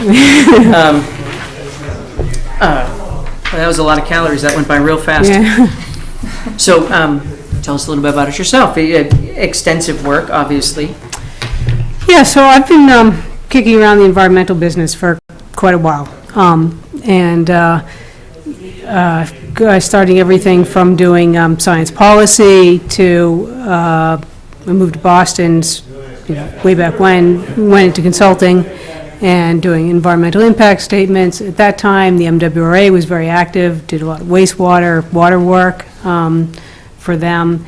And then, became more and more active in the hazardous waste field, which has been my bread and butter for a long time, because that's where the money was. Mostly doing, LSP work, but I've always had an interest in wetlands, and so, on the side, small projects, do wetland delineations, do permitting, and have continued that through time, like the naturalist stuff anyway, so I've always taken courses in botany and, wetlands, wetland vegetation, hydric soils, et cetera. Concurrently, I've always done a lot of stuff with the town. I moved to Concord in about 20 years ago, and was immediately pulled onto the planning board, and then, as I'm sure once you're on one committee, you're stuck for life. I always wanted to just be on our Natural Resources Commission, which is our Concom. But anyway, planning board, and that was, 6 or 8 years, and then went to Public Works and was a Public Works Commissioner for a very long time. And all of these have term limits in Concord, which is, very nice. And eventually got to Natural Resources Commission, which I've been on for, I'm ending my term as of this town meeting, although you don't really get off immediately, so I'll probably be there for a little while longer. So, I feel I have like a really, a more extensive environmental background for a lot of people. My latest job, so I was with the AECOM until about 3 years ago, which is, big international consulting firm. They're a publicly owned company, and it sort of made me never want to buy anything from a publicly owned company again. Because it was just bottom line. It was just, weekly grind, and it was killing me. And I had this opportunity to work for a firm that did expert witness litigation support work. And I thought, this is really interesting. I knew the person I was going to work for was going to retire in just a couple of years, but I said, 2 years. It's worth it. It'll be fun. It'll be interesting. And it was great. We did a lot of work with big, complex Superfund sites, toxic torts, industrial, timing of releases, very technical work, and mostly, getting in the equivalent of boxes or rooms full of boxes of material. It's all PDF now, fortunately, and distilling it into reports to present to judges and juries. So really interesting stuff, but the fellow I did go to work for did retire, which left me collecting unemployment. and trying to decide what my next step was. And my kids are now grown. I'm out of the house and out of the house. Don't have that financial constraints that, the college thing isn't looming over my head anymore. And said, I've got a lot of interests. I got a lot of things I'd like to do. And going back to consulting full-time isn't one of them. So, I saw this and I said, I like this kind of work. I've always wanted to do it. I'm interested in just working part-time so that I can play hockey and just do the things I like to do. So I wrote you guys a letter. Well, we were very, very excited. Your experience obviously is extensive. One of the things that always comes up when I think about this is I'm worried you do realize that tonight was one of our more exciting meetings. And Mike is here to bear witness that many nights it's not as enticing as it seemed this evening with discussions and flagging. And it's most of our applicants are residents. And actually, I guess I should probably say most of our applicants are Mr. Mulaney and the Crabtree Development. They, I think, over the last couple of years, they've certainly been the predominant in its residential homes. So we do have we have an interesting tax base, which is pretty industrial, and every now and then we get a project like the one we're talking about tonight. So it's wild and varied, once a year. But it is pretty quiet. Yeah. So I hope that's in keeping with what you were thinking of. Right. Well, yes, and actually that's pretty good, because I looked at sort of the numbers of applications you had, on your annual report, and I said, well, there's actually a fair amount of applications that you have, and I said, can we really do that in 15 hours a week? It was a little scary. So I guess if they're simple residential things, it's quite understandable. Otherwise, I was a little nervous. No, in fact, one of the first orders of business that we talked about for this year, last year we had 2 appeals, I guess, or I shouldn't say last year. One was at the end of last year and one was early this year. But 2 appeals of decisions. One is more related to a concern about the actual house that's being built next to the house that's there, and less about the environmental concerns.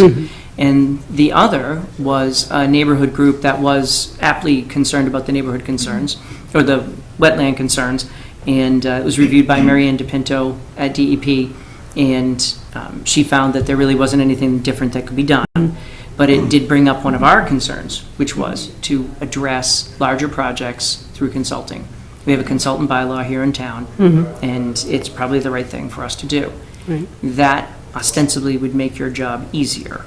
So that was just one of the things that we were focusing on as well. So, because it was disappointing to be appealed, understandable in the circumstance, but would feel far better if DEP said, "Oh, this is a clean slate, no issues here, no problems." So, Just for accuracy's sake, we actually had a 3rd appeal, which was the 5 Ledgeway. That was just a residential. oh, right. We don't usually, it's a rash of appeals this year. That's true. No, we did have that one, and that was that appeal was settled when the folks who bought the house agreed not to buy the land. Were going to buy the land, agreed not to buy the land. So. And then somebody else bought the land, pretty much duplicated the same plan, but got along with the abutters, and it sailed right through. And had a slightly smaller house, and amazingly, there was no appeal. Right. So that was slightly bigger, but a little bit narrower. Yes, narrower, which Yeah. So narrow was actually the thought process there. Yes. Anyway, so this is Right. you find this interesting. I do. I mean, I like There's it. no I like it. judgment. I just, are you sure? Not, what are the typical applications that you hear in Concord? Well, we have many, homeowner issues, a lot of additions to houses. We have a lot of older houses that were built already in wetlands, within, we have a 0 to 25 no touch and a 0 to 50 no build. But, with a house that's already there, an existing structure, people need to do things. So we have a lot of that kind of work, as well as new houses, or not, we have obviously a lot of tear downs and mansions being built. We don't have an industrial base, we have very little industrial, but we do have some big commercial developments that have occurred over time. And they're mixed use, commercial, industrial, not industrial, commercial, residential. So we go through the whole, sort of stormwater issues, and, construction issues, as you went through tonight, erosion, sedimentation controls, pushing back continuously on, amount of impervious surface, and, sequencing of events. So we have those issues. We have our beaver issues, and we have... Where do you stand?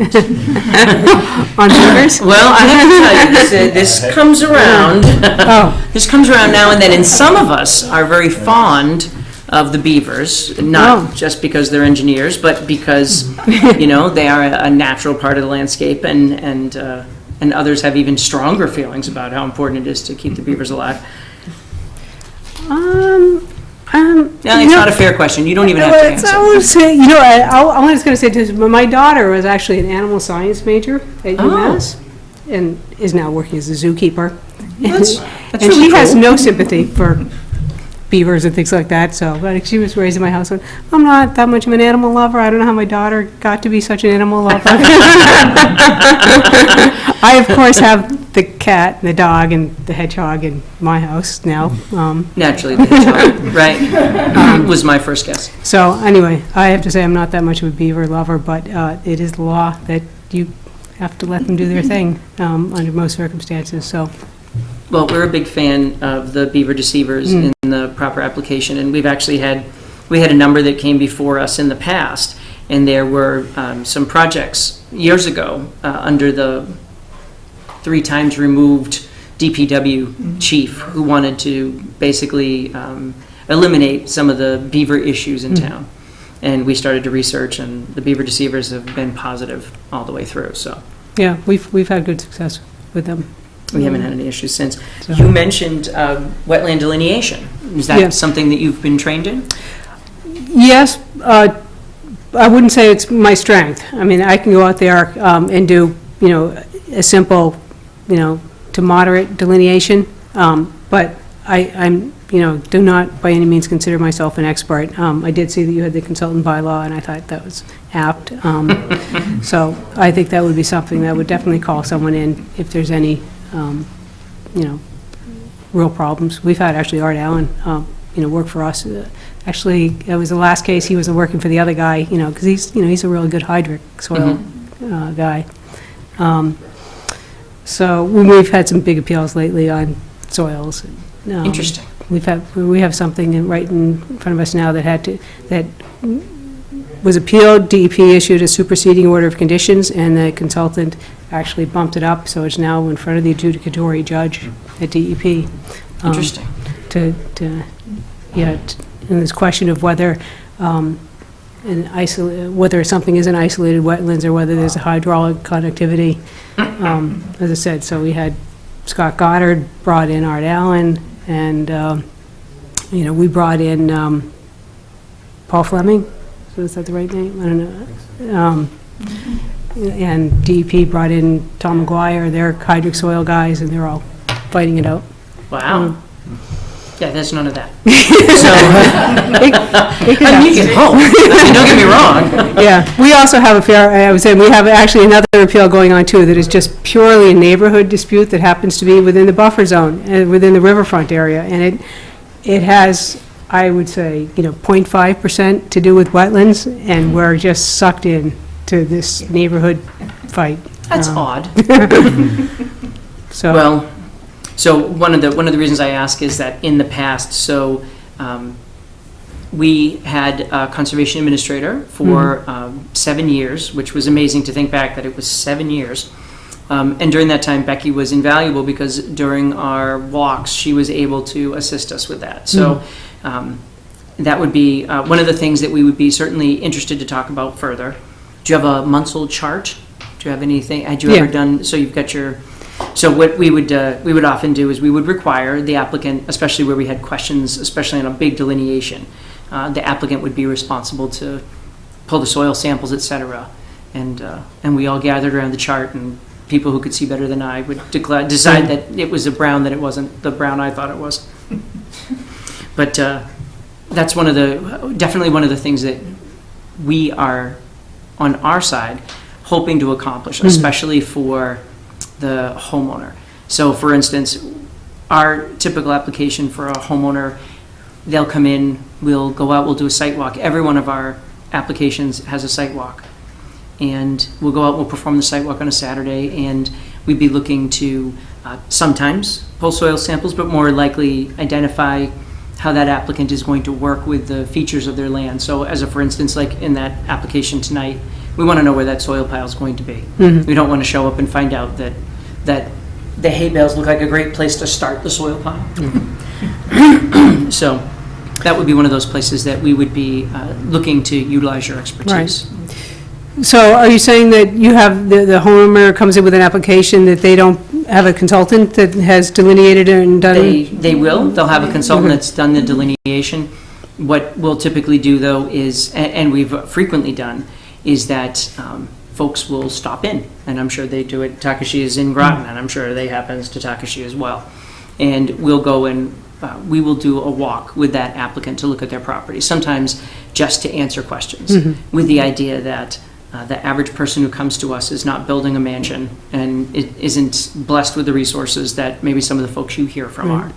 And if we can do a quick walk and help them get an understanding of what the project will look like, give them some advice as to what they might want to try versus what they might want to avoid, that's been a service that we've been able to provide over the years.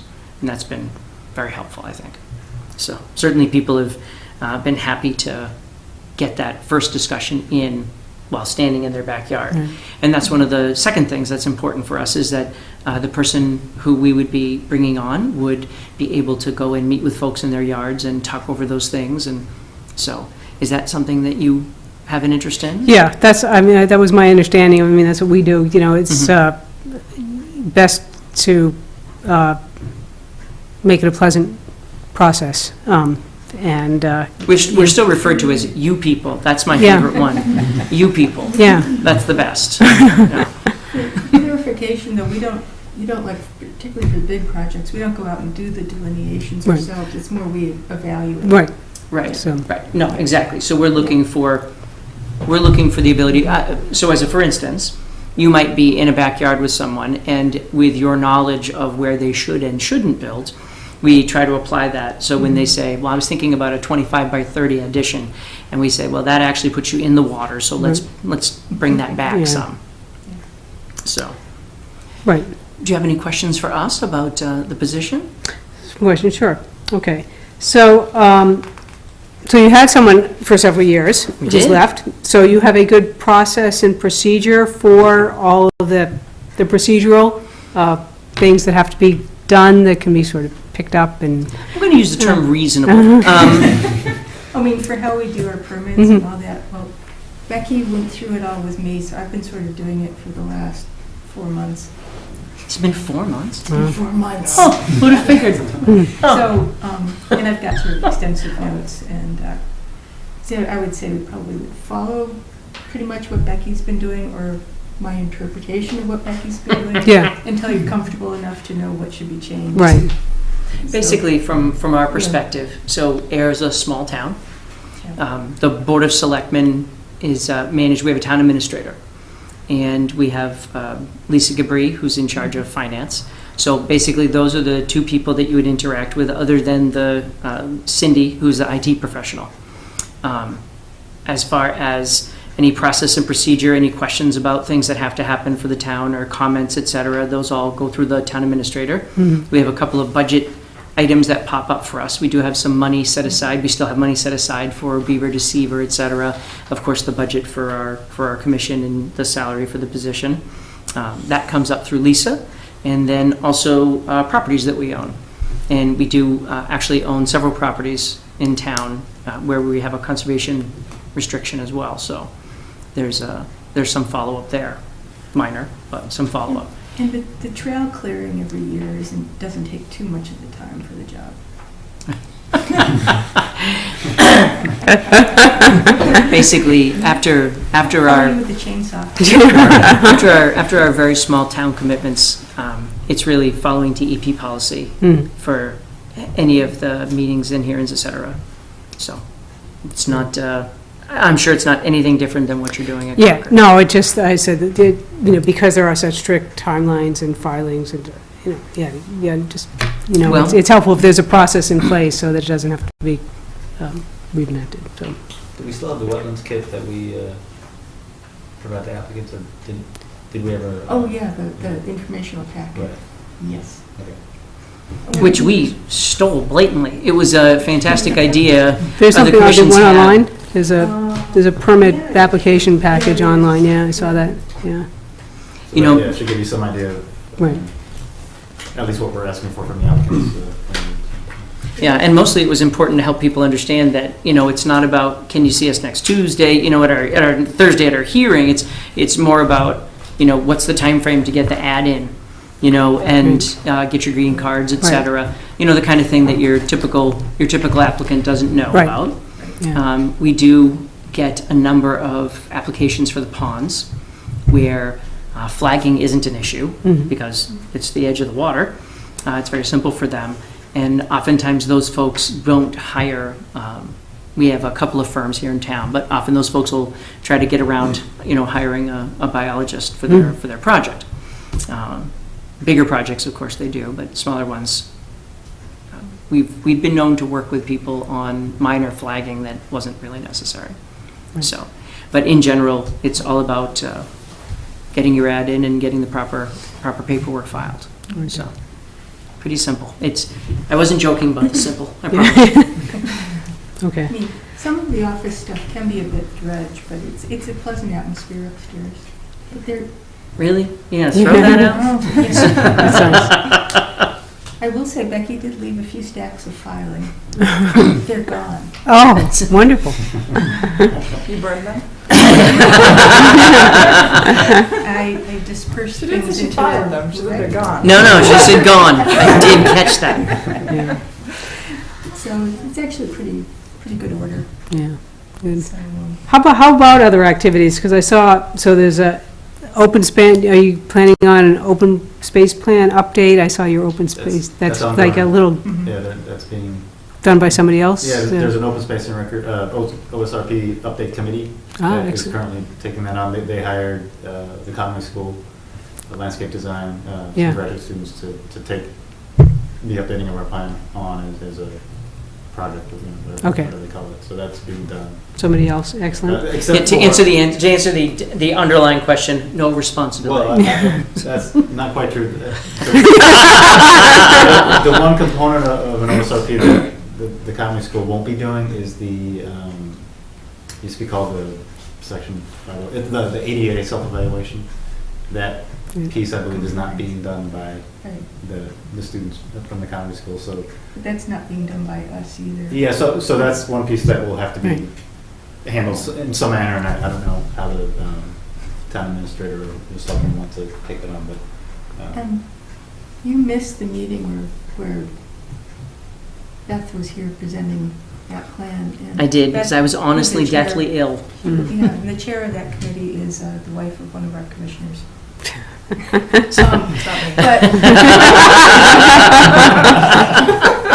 But the previous plan had pages of goals and objectives that a lot of them pertain to the Conservation Commission.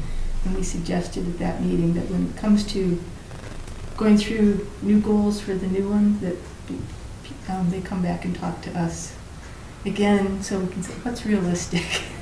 Before it's published, Right. yeah. Right. So. And you mentioned town and lands and conservation restrictions, and so you have a lot of town and lands, and the conservation restriction is held by By the commission? by the commission? Yes. So, not on the same land, so we own roughly 130 acres Yep. of the contiguous piece of conservation land that abuts privately on land That's under our CR. biggest one. And then we have Yeah, so- a couple other CRs in other parts of town Mhm. that we hold. The restriction on it. Oh, restricted, that's Yeah. the CR, yeah.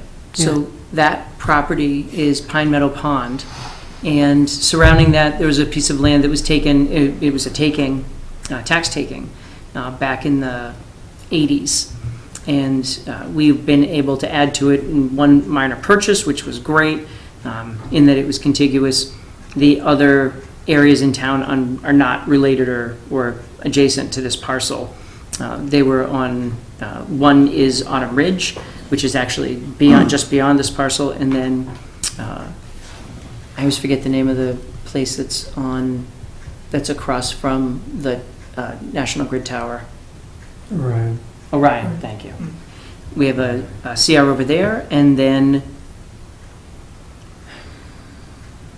there's a third, I just can't, We don't have a CR. we don't have a for CR at Sandy- Pondview. Yeah, Sandy Pond Estate has never been completed. Right, Sandy Pond has never been finished. Right. So, Yeah.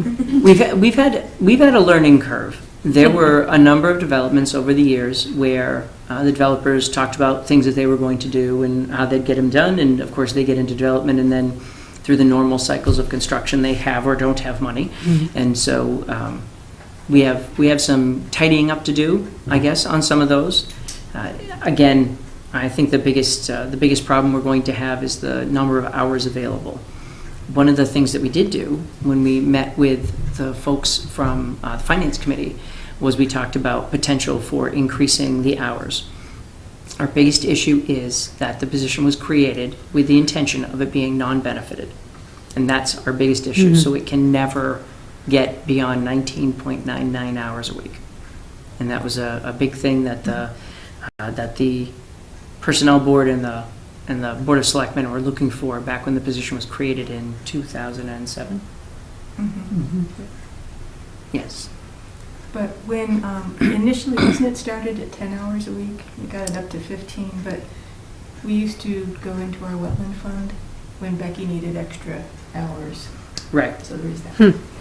Possible. We have been able to fund, I don't want to use the word extracurricular activity, but we were able to, a lot of Becky's time is taken up with local folk who come in to talk to her about applications, et cetera. And so we used to work with Becky to provide paperwork days, which were effectively non-prescribed office days that she would be able to come in and work where no one was expecting her to be there. It was very effective. So, and especially because her office really didn't have a door, because she was part of a larger office space, it worked out very well. Yeah. So, All right. So just to finish up on the conservation restrictions, so because I mean, we're in the same position, I know the state, a lot of people in the same position. Yeah, baseline documentation was never done, annual monitoring was never done. Is this sort of the same situation, and that would be... well, actually, you missed the presentation this evening. Steve Smith and the Smith family owned a 65-acre parcel, which was turned into some over 60 housing and a 50-plus acre CR. And Steve was here tonight to actually present his photographs and his update on his CR. And he's been going back annually for the last 5 years to review it. And it's actually... very nice. It's essentially contiguous to our, other than I'm not entirely positive if that's the Rod and Gun Club. I don't think ours, I don't think they touch there. But it's in the same basic piece of land as the land that we own. So it was a great addition to that. Yeah, that's nice. So that's the one where we could get the Yeah. basic presentation and reports on. So we're going to point to that, not talk about the other ones, but that's really the important factor. Okay. Other things going on. Yeah, you mentioned ponds. I saw the pond surveys being done, and then vegetation management plans associated with those. Right, over the years. So Ayer's ponds are basically, other than Long Pond and Sandy Pond, which are great ponds from their initial status, Flanagan's Pond is really based on a dam that is over by the Rotary. So the dam at the Rotary allows the water buildup through Balch Pond and through Flanagan's Pond. If the dam was removed, that would potentially return to its original status as a wet meadow. So, You want any thank you very much. Visuals. visual? So here in town,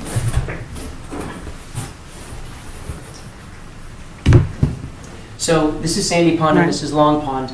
Our water travels through into Sandy Pond, and then there's the bridge over Sandy Pond Road. Snake Hill Road. Snake Hill Road. The water flows into what's known as Fletcher's or Flanagan's Pond, depending upon which town person is here. That water then travels through and comes down to the Rotary, to this dam that's here. This dam basically makes Fletcher's Pond. Yeah. There's also a dam for Pine Meadows Pond that retains the water there. This was a flooded wet meadow. As a result, the water is no more than 8 feet deep, and it's a perpetual issue with vegetation. However, one of the things that was also critical is we have Grove Pond. Grove Pond, Ayer had a tannery that was located over here, and of course the military base, which had their landfill on Shepley Hill. So Plowshop Pond and Grove Pond both have heavy metals. I don't know, your nuclear waste site, that wasn't next to a pond, was it? It has a sphagnum bog, Yeah. and it has its own cooling pond created, and some wetlands. So I don't know if you ran into this in your area, but we did, our study was performed in conjunction with the Pond and Dam Committee and with the DPW to look at stormwater and effects on our ponds and ways that we could keep the ponds clean, things that we could do with regard to some of our industrial base, which is over in this part of in this part of town. And so all that's coming together. We should be receiving our final report this spring, but that's already been through a interesting process to award and is in process today. So not much to do there except receive the report and clap. Okay. Thank you. Okay. And then, I think maybe my last question was, the office hours that had before, the Wednesday, Friday, I was wondering if that a set schedule, or is that? That's not a set schedule, and not just because I could never remember it was Wednesday, Friday. The intention is to create several days that residents can come and visit to talk about applications or ask questions. That was really the purpose of the office days. The office hours can be different than the posted hours, with the idea that potentially you would be able to get some work done unhindered. But there's no reason to keep those dates or those particular days. The one thing that we do have that changes is in the summer, I think Town Hall is open late one night and closes at noon on Friday. Closes at 1 on Friday. 1 o'clock on Friday, thank you. And it's open late on Tuesdays, I think. Open late on Tuesdays. Right. Yeah. And that's year round, isn't it? Yeah, that is year round.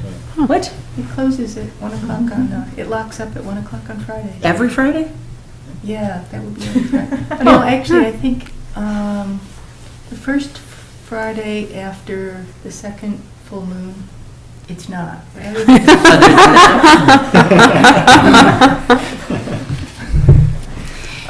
It is useful a bit sometimes to either be able to come in on Friday following the meeting or Monday following the meeting for those little things that have Turning come on up. paperwork. Yeah. So we're certainly flexible in those times. The critical issue is the posting of the hours and maintaining a reasonably conspicuous schedule for residents. Right. So. All right. I did mention my current addiction to playing hockey, which is Friday mornings sometimes, so. There you are. But other than that, I'm flexible. So that So- means your knees are in good shape. It's not, it's easy on the knees. It's not like running. Really? Well, I say that I've had a partial meniscus in me on one knee, but, yeah, well, it's not pounding, it's gliding, so. Keep it in mind. So, We won't be surprised by black eyes. That's- so. Are you the goon on the, is that, I get that term right? Did you see that? Yeah. No, I have not. Oh. There's a movie on Netflix called Goon, which Is is very funny and warm and hard and very bloody, so. Interesting combination. Warm-hearted and bloody. Excellent, excellent. How do you feel about the Big Bang Theory? Oh, Right. I'm not allowed to watch that in my house. Oh, Is that one of your favorites? Oh, no. We've, it's one of the few shows that that my sons and I can all watch Yeah. together. And so, well, thank you very much for coming in. If you have nothing else, that's it for me. thank No. you. I'm sorry, I should have probably gone around just one more time. Jess, did you have anything? What's your availability for starting? Aside from hockey, ski season's over. Kayaking and sailing has not quite started yet, so I'm in a lull. It's still sledding right now. I went by the pond and it's sledding. Sledding with So- her It's stuff. partially frozen, but apparently Yeah. there's enough water for ringneck ducks, according to. Yes, sir. I saw a lot this weekend. Okay. Yeah. I saw them this morning. And then, you're pretty conversant with computers, or conversant enough? Conversant enough, your basic. Certainly Word, Excel. Yeah. And I can and GIS enough to develop maps and get through Mass GIS. Things like that. So. One of the issues, and Jess really brought this up for us, was scanning to reduce the amount of paper in the office and get rid of those hard Yeah. files. And most of the applications we've received over probably the past even 10 years have come in as electronic files. Mhm. And so kind of excited to do something to break down the amount of paper file that we have upstairs. And Jess is utterly against it, but that's why I brought it up. But Yeah. personally, it seems like the right thing to do, not just because we can maintain off-site storage. One of the hardest parts about some of the older records in town are that at one point they were moved into, I don't know if it was in the old town, it was somewhere in town hall, and they ended up getting wet. And that's just too bad. Yeah. So, The town does have a full-time IT person, so. That's good. And certainly for you, instead of for the applicant, I don't know,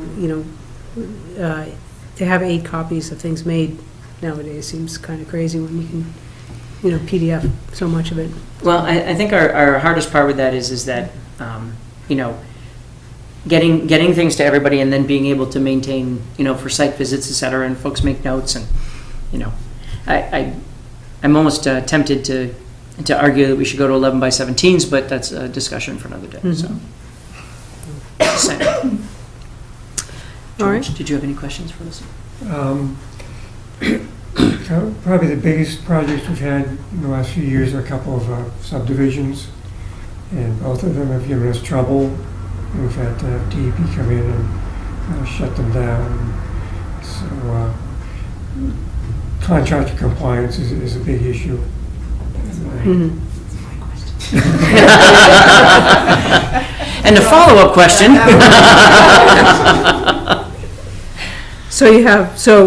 I assume, a pre-construction meeting to start things off, and then, I guess you're just saying that.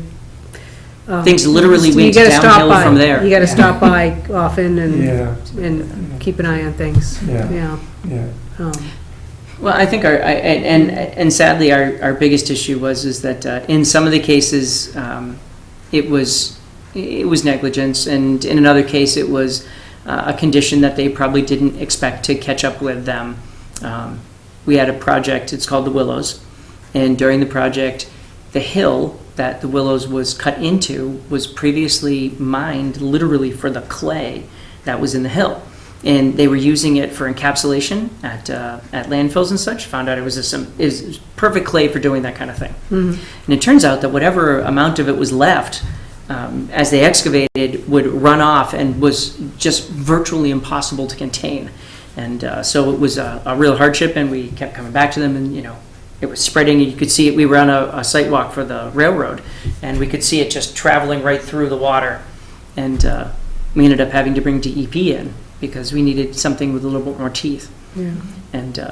And then, oddly enough, it was, I think it was actually probably our third or fourth enforcement order for them, where they had some problems on one side of the road, and then they had problems on the other side of the road. And so, yeah, maintaining that, and Becky used to get out and walk the projects, but I'm sure she would tell you it wasn't nearly as much as she'd like to. Mhm. So I think one of the first orders of business would probably be to sit back, lay out all the existing orders of conditions, and start off with a letter writing campaign that said, we very much look forward to your new application to renew your order of conditions, and we will be out to inspect your hay bales. Oh, unless you're done, and then please fill out the certificate of compliance form, and we'll come by and take care of that. And I think that's probably one of the biggest things that I'd like to see happen this year. But it also directs that same idea. We're in for a bunch of site visits to clean up. Yeah. So. I know we've had a lot of problem. I mean, well, we almost always have a problem, at least with the invasive management portion of order of conditions that somehow never gets done. And, then people come in for a certificate of compliance after all the work is done, but the invasives, if it was ever cleared, we're all back. Naturally. So. Do you ever get the last minute attorneys, we need to get this? We do a lot of partials, and we are sympathetic to sales that are going on, so we do the partials and allow it, with, if someone can come in with, in straight face with a plan that they're going to continue and pass on to the new homeowner, or escrow, that money is set aside in escrow for the work to be done. Something that is believable, that it will get done. We're willing to. Most of ours have been simpler. Most of ours have been the developments there for 15 years, and the folks who come in had no idea that they were part of an order of conditions because the order was for the roadway or some of the stormwater. And so they're looking for the partial, and they usually go pretty quickly. So, did you have anything else? Did you want to steal any more of Lee's questions? I could actually read one from here. I don't want to get in trouble. Takashi?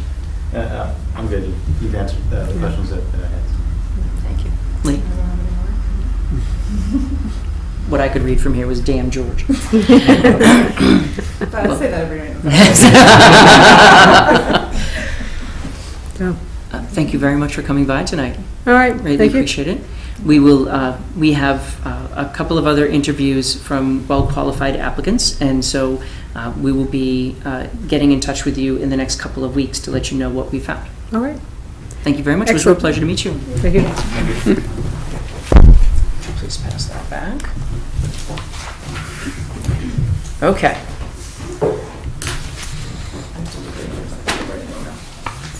All right, so we got ahead of ourselves while we were waiting for Steve. I already crossed off accounts payable. I know, I wasn't necessarily, we now have, maybe reopen that portion and have 2 accounts payable for. I don't know if that's plausible. Okay, so let's see. So the color copies, so Steve indicated that he had used printing solutions in Westford to make color copies of the photographs that were used in his CR book to distribute to the other 2 holders of the CR book, himself and the commission and the Board of Trustees for Autumn Ridge. And so that's in the amount of $19.89. So, where did we end up with this last time? Did we pull this out of our own budget, out of supplies, as opposed to out of wetland funds, correct? Yes. Correct that? I don't think this would. No, I'm sorry, with reference to trail and CR costs. We didn't pull that out of our wetland funds, correct? Correct. Okay. Correct, yeah. So Despite your best efforts. I thought you were overly conservative, but I appreciate that as much as any Indianapolis person might. So this is for $19.89. It was for 48 copies at 39 cents a piece. plus $1.17 to the state. So I would entertain a motion, I would entertain a motion, actually. I don't know if I'd accept it. I'd entertain a motion to pay $19.89 to Mr. Steve Smith out of our budget line item for supplies. So moved. Second. Is there any further discussion? Do we know roughly how much is left on that line item? I actually went to supplies because I think it's the biggest one. I'm just curious. That's our- No, I appreciate you asking. Yeah, that's the $350 one. I guess we do also have the option of using other charges and expenses if you want to make a friendly amendment. No, I'm good with. That's all right. Well, this just felt like a supplies thing. That and the Takashi Tada Memorial your Greenway Committee. So, okay, so, thank you. All right, so there's a motion on the table for $19.89 out of our supplies budget line item. If there's no further discussion, all in favor say aye. Aye. Excellent. Do you mind if we sign right on this piece of paper? I do not.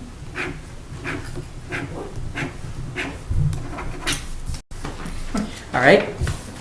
The second item that we had for accounts payable is somewhat greater. It's from Printing Solutions in Westford. It's for 500 full-color, two-sided, 8.5 by 11 brochures, which we saw Steve with this evening.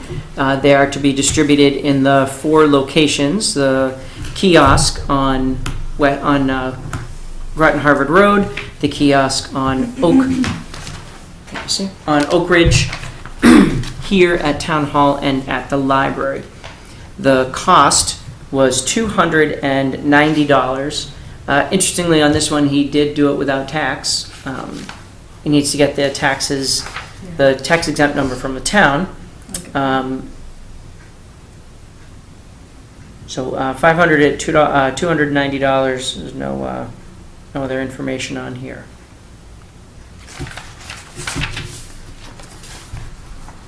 I would entertain a motion to pay the $290, although I think it probably could have been cheaper with the less ink under some of the comments on the page. $290. And because this is much larger and per Takashi's wise question, I would say that we should take this from the supplies line, other charges line item as opposed to the supplies line item. So moved. Second. Any further discussion? All in favor say Takashi took that picture.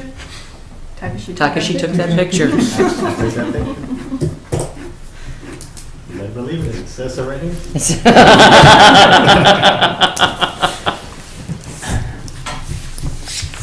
I never doubted you for a minute. So many more meetings ago when we have to go through this. You're wondering how many? Yes. You're kidding, right? I'm guessing 7. I don't know. The next time someone talks about owls, it'll come up, I'm sure. Did you have any more for that? That was it. That was it. Okay. So earlier in the meeting, Steve, thank you. Steve was a little bit behind. We went through updates. The only update, we did our office updates. The only update we didn't touch was Stormwater Committee. Do you have any updates? Okay. What about member updates? I don't have anything. All right. So after that, and I only did that because we had expected that we would be here at 9:40, which I'm sincerely hoping will not happen. Jess, we had some further comments. So at our last hearing, we had received a phone call, and we discussed in our meeting, we had received a phone call from Joe Bellino, who was looking for some information. There was a open item at DEP with regard to the reissuance of the order of condition for the Anuta Hoffman property. And Joe called us to ask us some questions about that. And Jess, can you fill us in? Since that time, you heard from Marianne DePinto and Mariel Stone. Right, we had a phone message. I don't know if it was Friday or Saturday. I think it was Friday. It was Friday. And we had a phone call. And we discussed in our meeting. We had received a phone call from Joe Bellino, who was looking for some information. There was a open item at DEP with regard to the Anuta Hoffman property. And Joe called us to ask us some questions about that. And Jess, can you fill us in? Since that time, you heard from Marianne DePinto and Mariel Stone. Right, we had a phone message last Thursday from Mary Ann DePinto calling about the Anuta's property.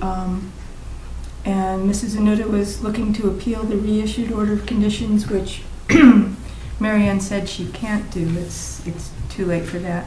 But looking at an aerial photograph, she thought it looked like all the work was completed. It would be a good thing if there was a certificate of compliance. I was able to talk to her yesterday and tell her that the request for a certificate of compliance had come in the fall, but we had been explicitly barred from entering the property for a site walk. So Mary Ann said, oh, if we're not permitted to enter the property, we can't really issue a certificate of compliance.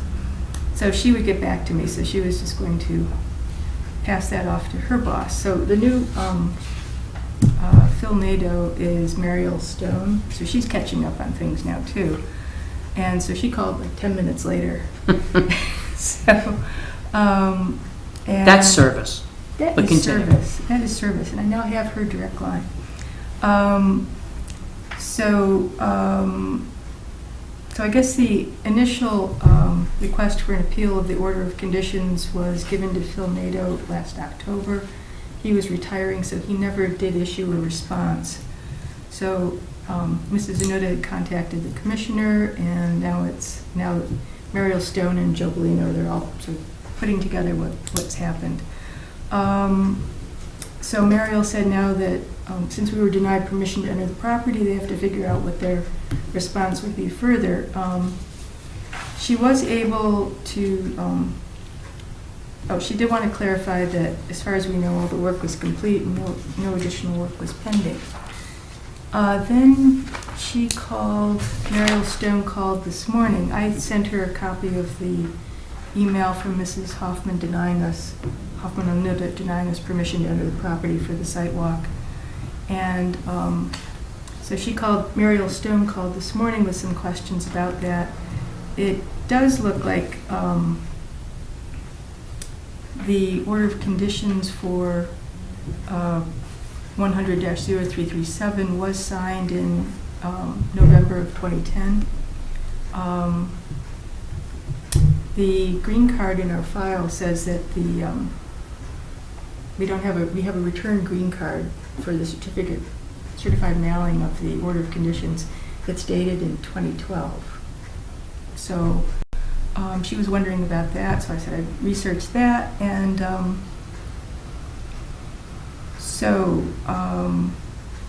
she had a few questions about that. Then she called this afternoon. She talked to Mrs. Hoffman Anuta. Basically, and Mike, maybe you can speak to this. Your wife wants the order of conditions to go away. So Mariel said she's going to talk to the state attorneys to see what options are there for making this happen. Currently, although DEP is not making any recommendations, but currently they think the certificate of compliance is the best option. Mrs. Anuta is concerned that a certificate of compliance will cost her money to hire an engineer or surveyor. I said no, that application was put in by Mr. Roper. It would be paid for, the filing of it would be paid for by Mr. Roper, and the filing of it included a site plan, so no further work like that would need to be paid for. No costs. No costs, right. It seems to be the special conditions that survive in perpetuity are part of the issue, such as prohibition on dumping grass clippings, not being able to cut down trees that fall in the wetlands, and so on. So I guess one of the questions for us would be, and DEP is not telling us what to do yet, but one of the questions down the road would be how the Anutas would feel about a certificate of compliance. Mariel did suggest that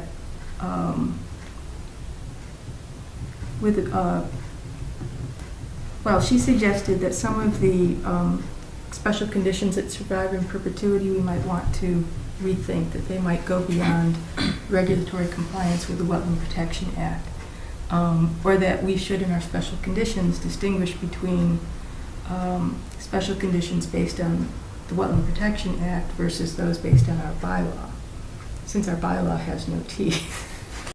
Basically, she thinks, I think she had the sense that we were overreaching with some of those special conditions based on the Wetland Protection Act. And for example, she said she didn't think we could prohibit the use of pesticides or herbicides as long as they're being used in compliance with the instructions. So one of her suggestions was that we consult with the circuit rider, now that we have one. It's Judy Schmitz? Schmitz, yeah. And maybe have her come in and meet with us and go through our special conditions and sort of evaluate them on that basis. I thought that was an interesting suggestion. Meanwhile, she was, and again, they're not telling us yet what their recommendation is. This is just in the research phase on their part, but she's wondering if a certificate of compliance could be used to eliminate some of the special conditions that the annuitants find onerous at this point. And so we'll wait back to hear from them on that. So is Marielle is in talks with Ms. Hoffman-Anuda? She talked with Mrs. Hoffman-Anuda today, and I think now they're talking to their consultants about what would be the best way to handle trying to eliminate this. I just wanted to make sure we weren't keeping anybody out of the process. It sounds like, Ms. Hoffman-Anuda has processed her request. The DEP is working on that request, and it sounds like everybody is in communication as far as moving forward to come up with a solution. Right. Is that your take on that, sir? Yes. Okay. Okay. So, I mean, while you're here, it'd be interesting, what would you think about that as a solution? Well, it's hard to say.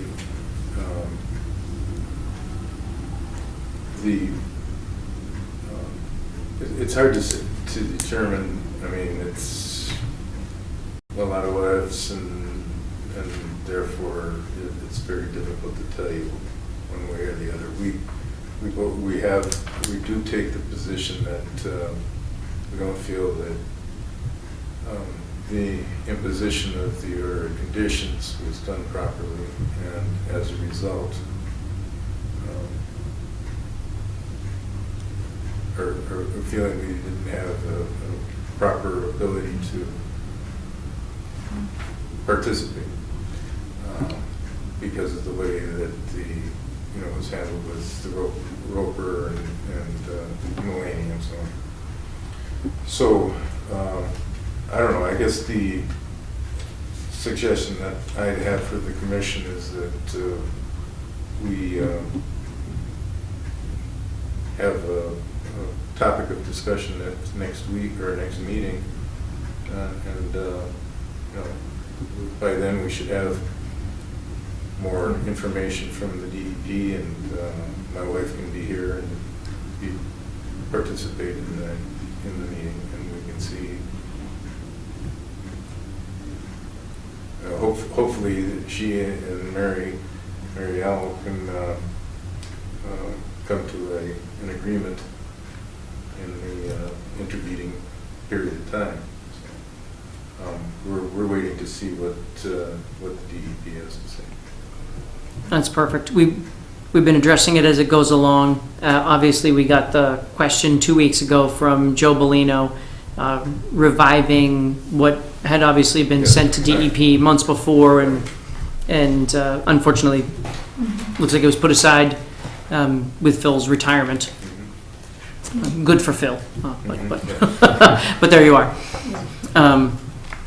But at this point, as long as it makes sense, then yes, why don't we add an item to the agenda for a discussion on our next week? How full are we on the 23rd? Well, we might be, but we'll have the Catania Spagna. Catania Spagna. We'll have the folks on Snake Hill. DPW. DPW. It might not be till 9. Do you think that'll be okay? That'd be fine, or we could move off to May 14th as well. So Okay. if it gets too full. Well, I just don't want to. Prolong. Well, I don't want to make anybody come out and then worst of all we get delayed, and that's just unfair. So we'll shoot for a 9 o'clock. All right.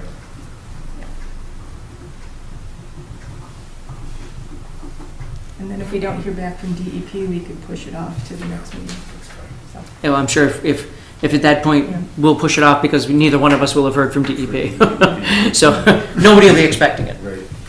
Okay. And But it sounds like it's getting the action that hopefully is satisfactory. It's moving through the Well, yes, process. conversation going is always good, so. There you go. And if you wanted to look at, these are the special conditions referenced in the order, lasting in perpetuity. Some of those are ones that Muriel thought we were maybe wording in an overreaching fashion. Yeah. Just these? Yeah. Okay.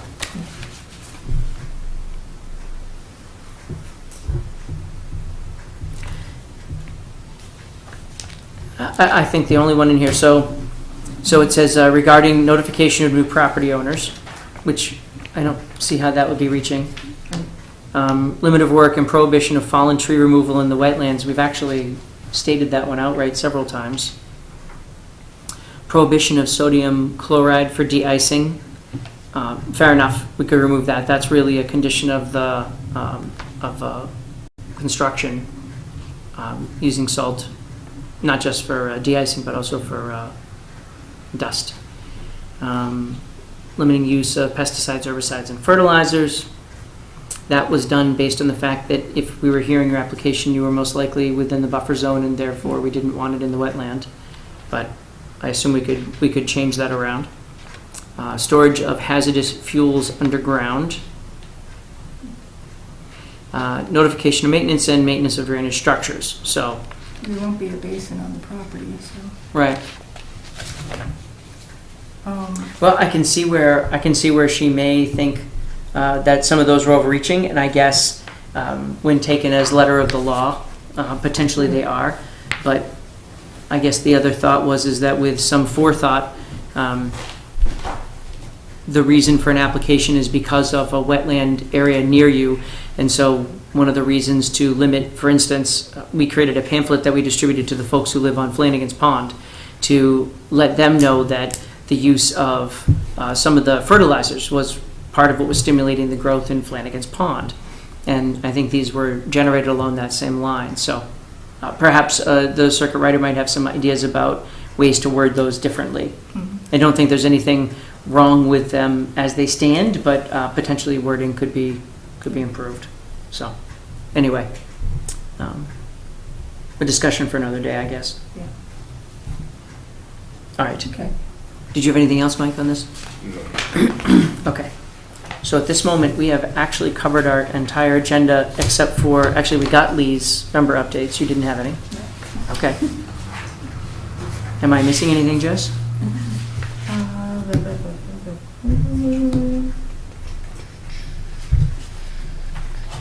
No, I think we're good. Motion to adjourn? So moved. So second. Whoa. That was pretty fast. All in favor say, that was pretty fast? That was pretty fast.